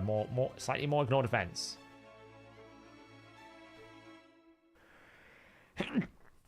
Oh. Why are flat stats good on some champs but not most? Well, in terms of amulets, flat stats is the best, right? This is, for my Whisper here, because I don't really care about accuracy so much, attack is the best thing I can get, because I don't really care about health or defense. So flat stats on the amulets is what I want. On the top row, I can't get percentages, so attack is all I want, right? The ascension stats more than anything else. There are some rules of thumb, like, for example, bombs, you want attack flat, amulet with accuracy substats. You can also, for like man-eaters, find triple or quadruple roll crit damage amulets with attack primary stat, and that will do more damage than a crit damage primary stat because of the way that their attack multipliers and base stat scales, especially if a champion is particularly low on their base stats. So for example, someone like Rotus, I'm looking for every source of flat HP that I can find because his HP multiplier, his HP primary stat is low, is weak. 11,895 is very low. So me trying to get percentage on 11895, like 10% of that is only 1100, right? 1100 health, when I could get basically 1100 with one flat stat roll. So flat stats will be more valuable the lower the base stat is, because the scale percentage is going to be worse. This is why a lot of the stat bloat has caused problems, because, like, take this for example, if I look at Hydra, right? Before, everything would scale percentage-wise. Affinity bonuses was a percentage of your base stat. Classic Arena was a percentage of your base stat. Artifacts is predominantly a percentage of your base stat. Faction Guardians, percentage of your base stat. Then they started adding empowerment, and they started adding blessings. And what they've done bit by bit with area bonuses, blessings, empowerment is they're no longer really scaling off your flat stat anymore. Look how much health that I get on Mikage's blessing. It's more than my artifacts, and it's just, it doesn't care about the base stat. It's just flat. Same as attack. She's got a 1200 base attack. Well, 900 is equivalent to like 80% or 75%. So she's getting plus 75% attack in just one form. So it's the base flat addition where they're no longer respecting the base stats is why power creep has got out of control. Because effectively, everything used to scale off the base stats. If you had a higher base stat, you did more damage. Now it doesn't really matter, because I can arbitrarily give a weak base stat lots of primary stat without even trying. So I can go to someone like a Underpriest Brogni, who has... where is he down here? Who has only 782 attack, and I can give him a blessing that's going to give him 750 attack. 100% of his base stat, where normally you'd get 20%. And if you think about how empowerment works, empowerment's 40% of his attack, right? So if I wanted to empower Brogni, then he would get 312 attack from his +4 empowerment. So 4 duplicate Brognis gives him 312. One 2-star blessing is going to give him double, over double. So this 2-star blessing for Brogni is equivalent to the strength of 8 Brognis in one. And that's where power creep has got out of control, because now you're no longer you're respecting your base stat scalers. Base stats is how you normally would balance the game, how you'd scale content, how you'd scale champion builds. If you wanted a support champion not to deal damage, you might still give him a high multiplier, but you would carve down his base attack so that he can't scale with gear. The gear can't make him invincible. Well, blessings now are just the most important stat, because I can just give him 750 attack. My squishy Ruel the Huntsman, look at this. Well, he's not built anymore. But before, I was like, I'll just take crit rate, crit damage, boom, boom, boom, boom, boom. Look how much tank he's got with no gear. Right? If I put him in Hydra right now, he's got 2.2k defense, 38,000 health. He doesn't even have 3 pieces on. Like, he doesn't even have any defensive statistics. If I went to someone like Zinogre, full glass cannon, look, 958 base defense. 958 base defense. She's at 2.7k defense because of the blessing. And 600 defense at this point in time is equivalent to about 30% damage reduction. It's huge. It's massive. It's absolutely crazy. And that's where it's kind of gone like 45k health. That's where you're seeing these big power creep builds at the top level, because essentially the champions that used to have like high attack, low defense, because a damage dealer would be squishy but high damage, those rules don't apply anymore because you can just arbitrarily give them lots and lots of flat stats, and that's a free win. It's just too easy to do. It's just that's the way we're at, you know. It's just the world we live in now with Raid, and it's very hard to roll that back. You have to do a stats. You essentially have to do a stat squish. That's the only way you can. That's the only way you can solve the problem is you have to recalibrate the stats, and you see a lot of MMOs do this over the years, right? MMOs will power creep and give you new sets and new artifacts, and then they'll have that update, which they call the stat squish, and they take all the stats and they squish it right back down, so that you get back to normal levels of numbers, because after a while it becomes uncontrollable and unmanageable. And we're at that point in Raid where it's almost like stats are largely irrelevant. Like base stats now don't really determine as much as it used to. It's still important, but it's by far less important than it was ever before. The blessing is the most important thing you can get. Literally, the blessing is the most important thing you can get in the game. The stats, the awakening power. You know, look at my Fushan here. 2.3k defense, 45k HP. He literally has no defense in his gear. None. 329. I'm at 200 accuracy, 200 resistance, and I've indexed no gear. I'm at 177 accuracy, I've indexed no gear. I haven't even applied my area bonus. If I put him into Hydra, cool, 220. If I put him into Clan Boss, like, I just can scale so easily. So, that's the reality we're in. That's why the power creep feels like it's accelerated, is because of what they did to stats. They basically gave these blessings a massive stat boost to the point now where champions just can run crazy DPS builds and not worry about, there's no balance to it. You don't need to worry about surviving. If you have a 6-star blessing, you will just live. What's a good attack for DPS? It depends on the champion and the multiplier. There is no one number that's really good for anything. There's a balance between your primary stat and damage, but it's not as simple as saying like, 5,000 is a goal. What I will say is, like, something like 5,500 to 6,000 with about 250% crit damage is a good balance overall, general approach. Like 6,000, 250% is a good balance, depending on the champion. Thanks for the £2, though. I really appreciate it. Yeah, and that's the thing. They're giving 5-star souls out like they're, crazy. It's nuts. They're just like pumping 5-star souls at you. Where is that? What is it in? Champion Chase. Yeah, someone is apparently. 5-star soul. I don't really care. Honestly, the mythical artifacts would be more interesting to me.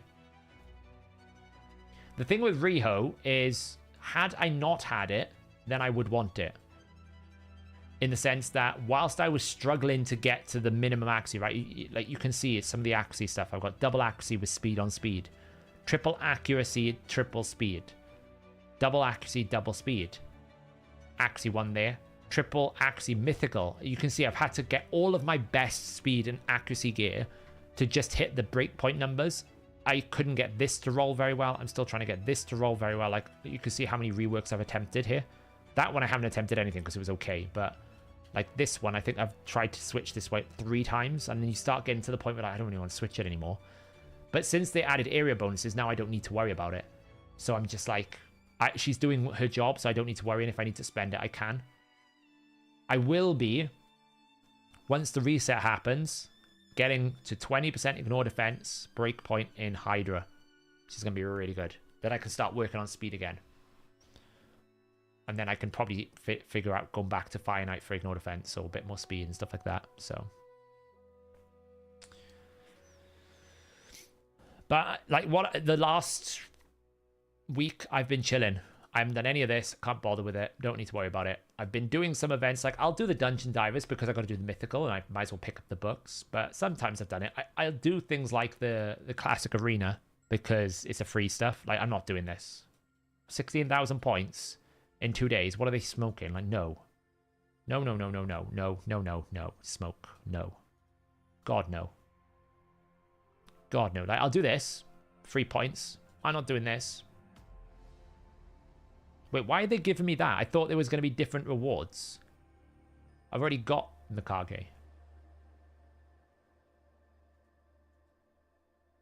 I don't know. It's been really nice. It has been really nice. Yeah, but I've got this mission. So, I might as well do this mission, Serge, when there's like that on. So, I can either do it in... I could do it in Fire Knight actually as well, double down. Because, you know, this is a pretty... I wonder how fast this run is. Let's have a look.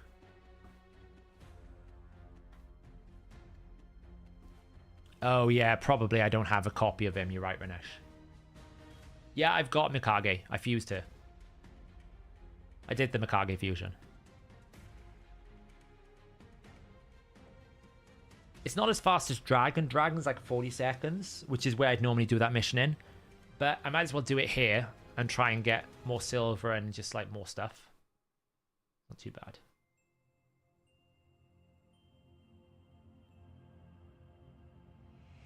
I don't have a second note.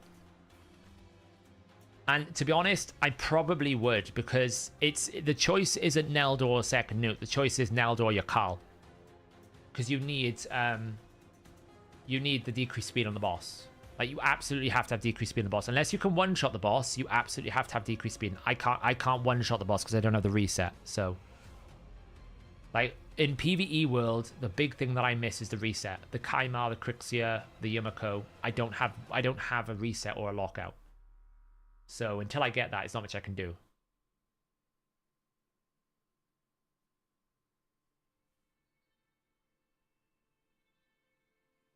I put accuracy on her, but then I've got a 5-star soul beta, so I don't really need much accuracy.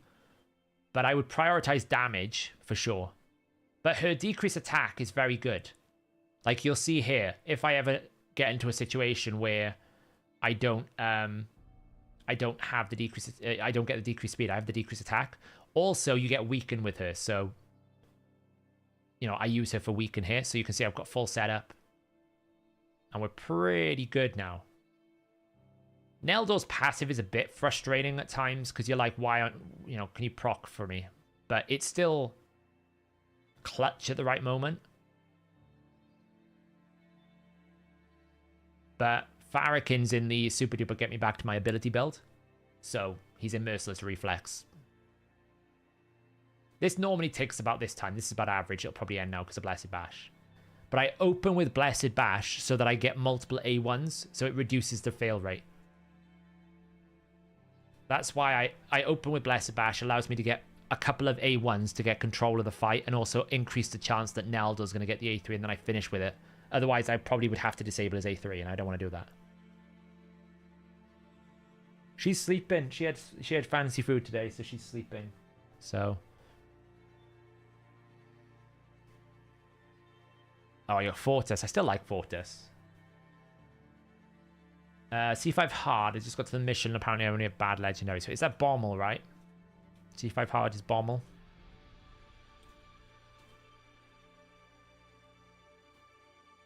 Oh no, C8, C5. Oh yeah, I haven't done it yet. I haven't done it yet, mainly because it just takes too long. Probably someone like Smash Lord, but yeah, I mean this one's a bit nasty. Like I've just not done it because it just takes too long. Alsgore pops up from time to time. I really wish I had Alsgore.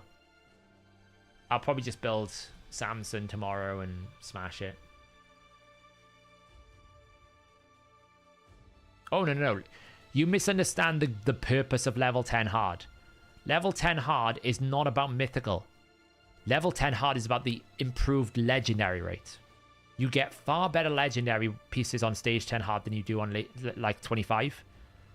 And also turn attack tournaments are way better on stage 10 hard. So you should never avoid them unless you're only ever going to do stage 20.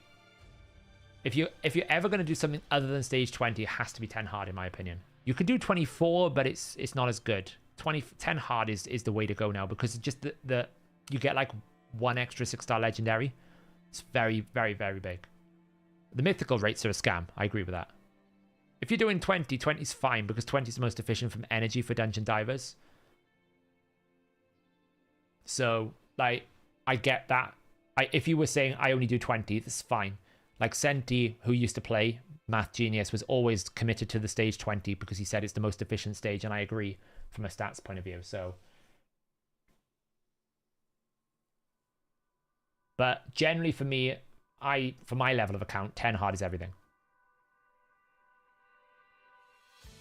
10 hard is where I run. Everything I run is 10 hard. 10 hard dragon, 10 hard spider, 10 hard ice golem. I will still do 20 normal spider though. 20 normal spider is my, when I don't have a tournament, I have to do 3 a day. And also silver farm. So I have a 20 team. That's where I run. That's the only one I don't run in hard mode anymore. So. Yeah, I mean, Agrith is probably okay in the bin. I think once I build Samson, I'll have actually a damage dealer. I just got bored because it was taking me too long to kill the queen and I just gave up. I figured I'd come back another time. It wasn't that important. So yeah, on reset, I can do this and I can push. I'll have to spend a boatload of energy though. It's a very good energy pack. I haven't bought anything in like months, feels like. Wow, they're really trying to flog that, aren't they? Gold week is here. Anyone spot the irony?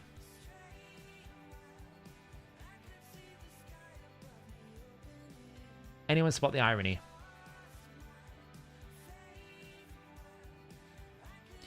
Golden week is here. Why is it purple?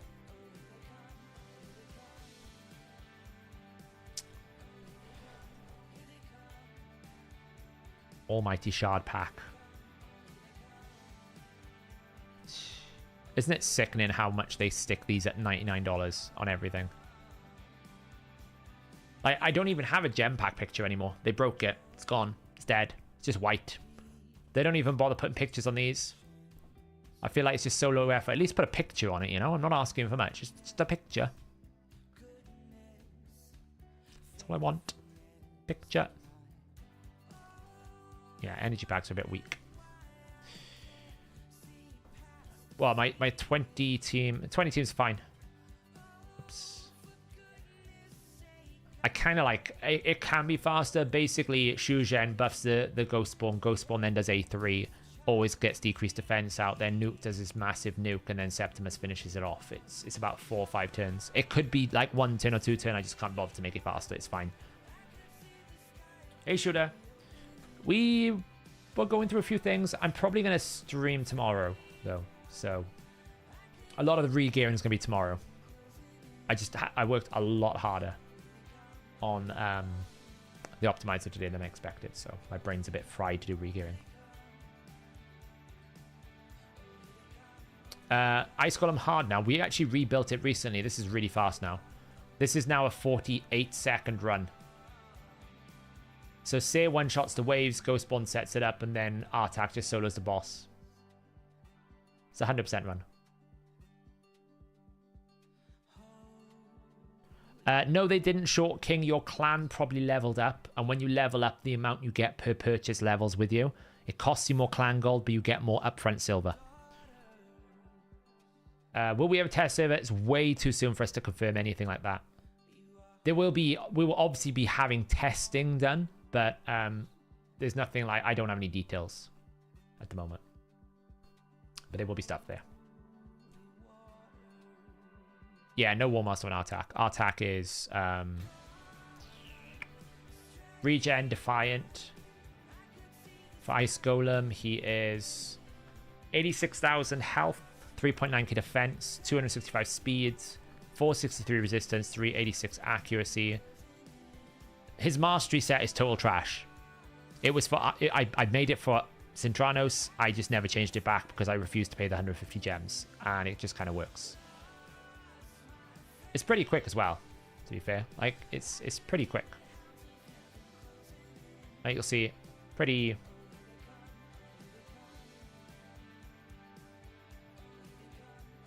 fast. Burn. There. It just depends on how quickly my team die. Seer likes sticking around for a while, which is really frustrating at times. I'm like, please, Seer, I know you're a 6-star power chick, but... And at this point, this becomes super fast. Like, you'll see it, like, it's super, super fast. And he can take a counterattack normally. If he gets a decreased defense with a counterattack because he gets 3%, he can't take that. But it's pretty 100%. Like, this is going to take an extra 10 seconds because Seer didn't instantly die. Boop. Boop. And he's dead.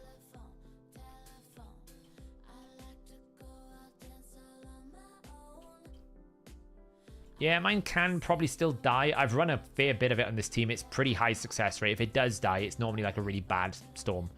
But like, I run Regen Defiant, and remember, Defiant is very powerful because of the 15% AoE damage reduction. So that's probably why mine might live longer than yours, even though it's you know, similar stats. Regen Defiant, 86k HP, 3.9k defense. Keep in mind, he gets a lot of stuff from his passive as well, right? Don't forget that with our attack, he gets a lot of defense. He gets a lot of like innate survivability, speed, resistance. It helps. His mastery is just like trash. I don't really know why. Don't use this mastery set. It's not what I would recommend. It's just, it is what it is.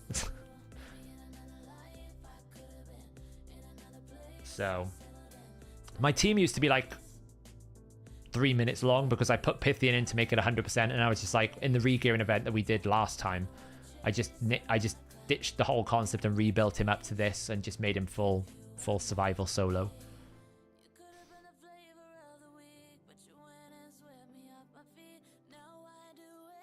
Yeah, that's what I did. I dropped Duella in the end. I made it quicker. Can I show Newt? Again, my Newt's in Swift Parry. I don't really know why. He just is. He's currently at, for Fire Knight, he's at 323 speed, 237% crit damage, 3.4k defense, enough accuracy to land what he needs to. I mean, the thing about Swift Parry is it does give 30% crit damage, and he doesn't really need an awful lot of ignore defense, if any at all. Because of the way the max HP works, it's only really in Hydra that you have this like major challenge of hitting the cap.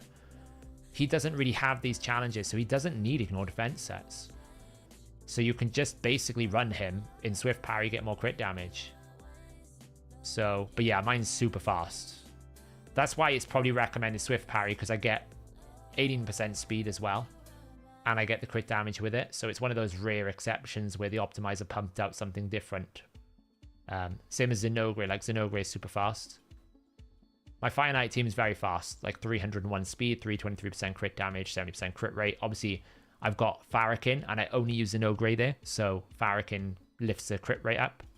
Same as Naldor. Naldor is only used in Fire Knight, so 70%, 288 when we put the Fire Knight speed on him, 304. So pretty much everyone in my Fire Knight team is like 280 plus. Mikage, she's at 293, a bit slower because these boots are, you know, I actually changed the boots since. She used to have relentless boots. Again, I actually need to finish upping her. Like, this needs to be crit damage, not crit rate. But, you know, as you can see, I've kind of left it at crit rate at the moment because I've re-rolled it into that. And then Farrakhan, I messed up Farrakhan's crit rate and I just didn't fix it. I thought he buffed himself. He doesn't. So I've just kind of left him where he is. I probably should put him at 100% crit rate and rebuild him at some point. Maybe do it tomorrow. We'll see. But he, again, is fast. The speeds are important because we need to make sure that Mikage is the one that ally attacks after everyone else ally attacks, because she gives the increased attack to make everyone do lots of damage. So there is an importance in terms of turn metering. So, you know, it's very, very tight, the turn meter, the way that it works when you get to the boss. She needs to go after Farrakhan. Yeah, it's fine. You got to remember my account is very, very stacked.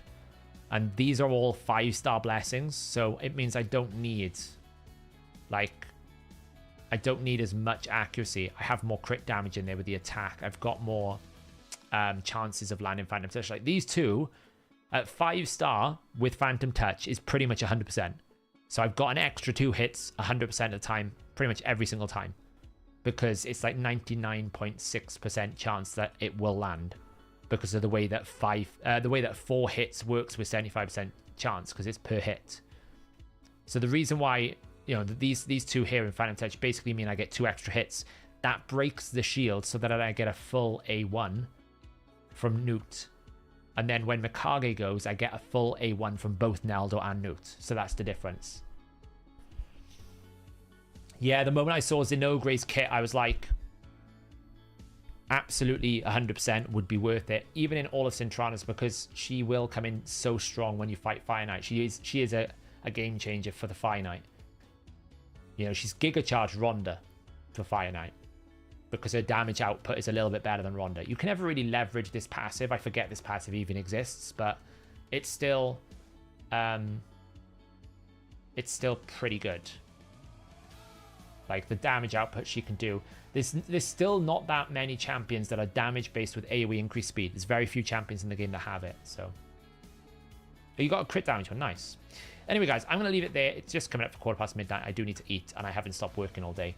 Hopefully, I'll have the optimizer updated for tomorrow's stream. I'll probably schedule it in sometime tomorrow, depending on how I feel, because we do have, you know, 2 more days of this. It'll either be tomorrow or it will be Sunday to try and take advantage of this. We'll just see how it goes. But yeah, thanks for hanging out, guys. As always, it was great fun. And yeah, I will see you sometime over the weekend. Have a good evening.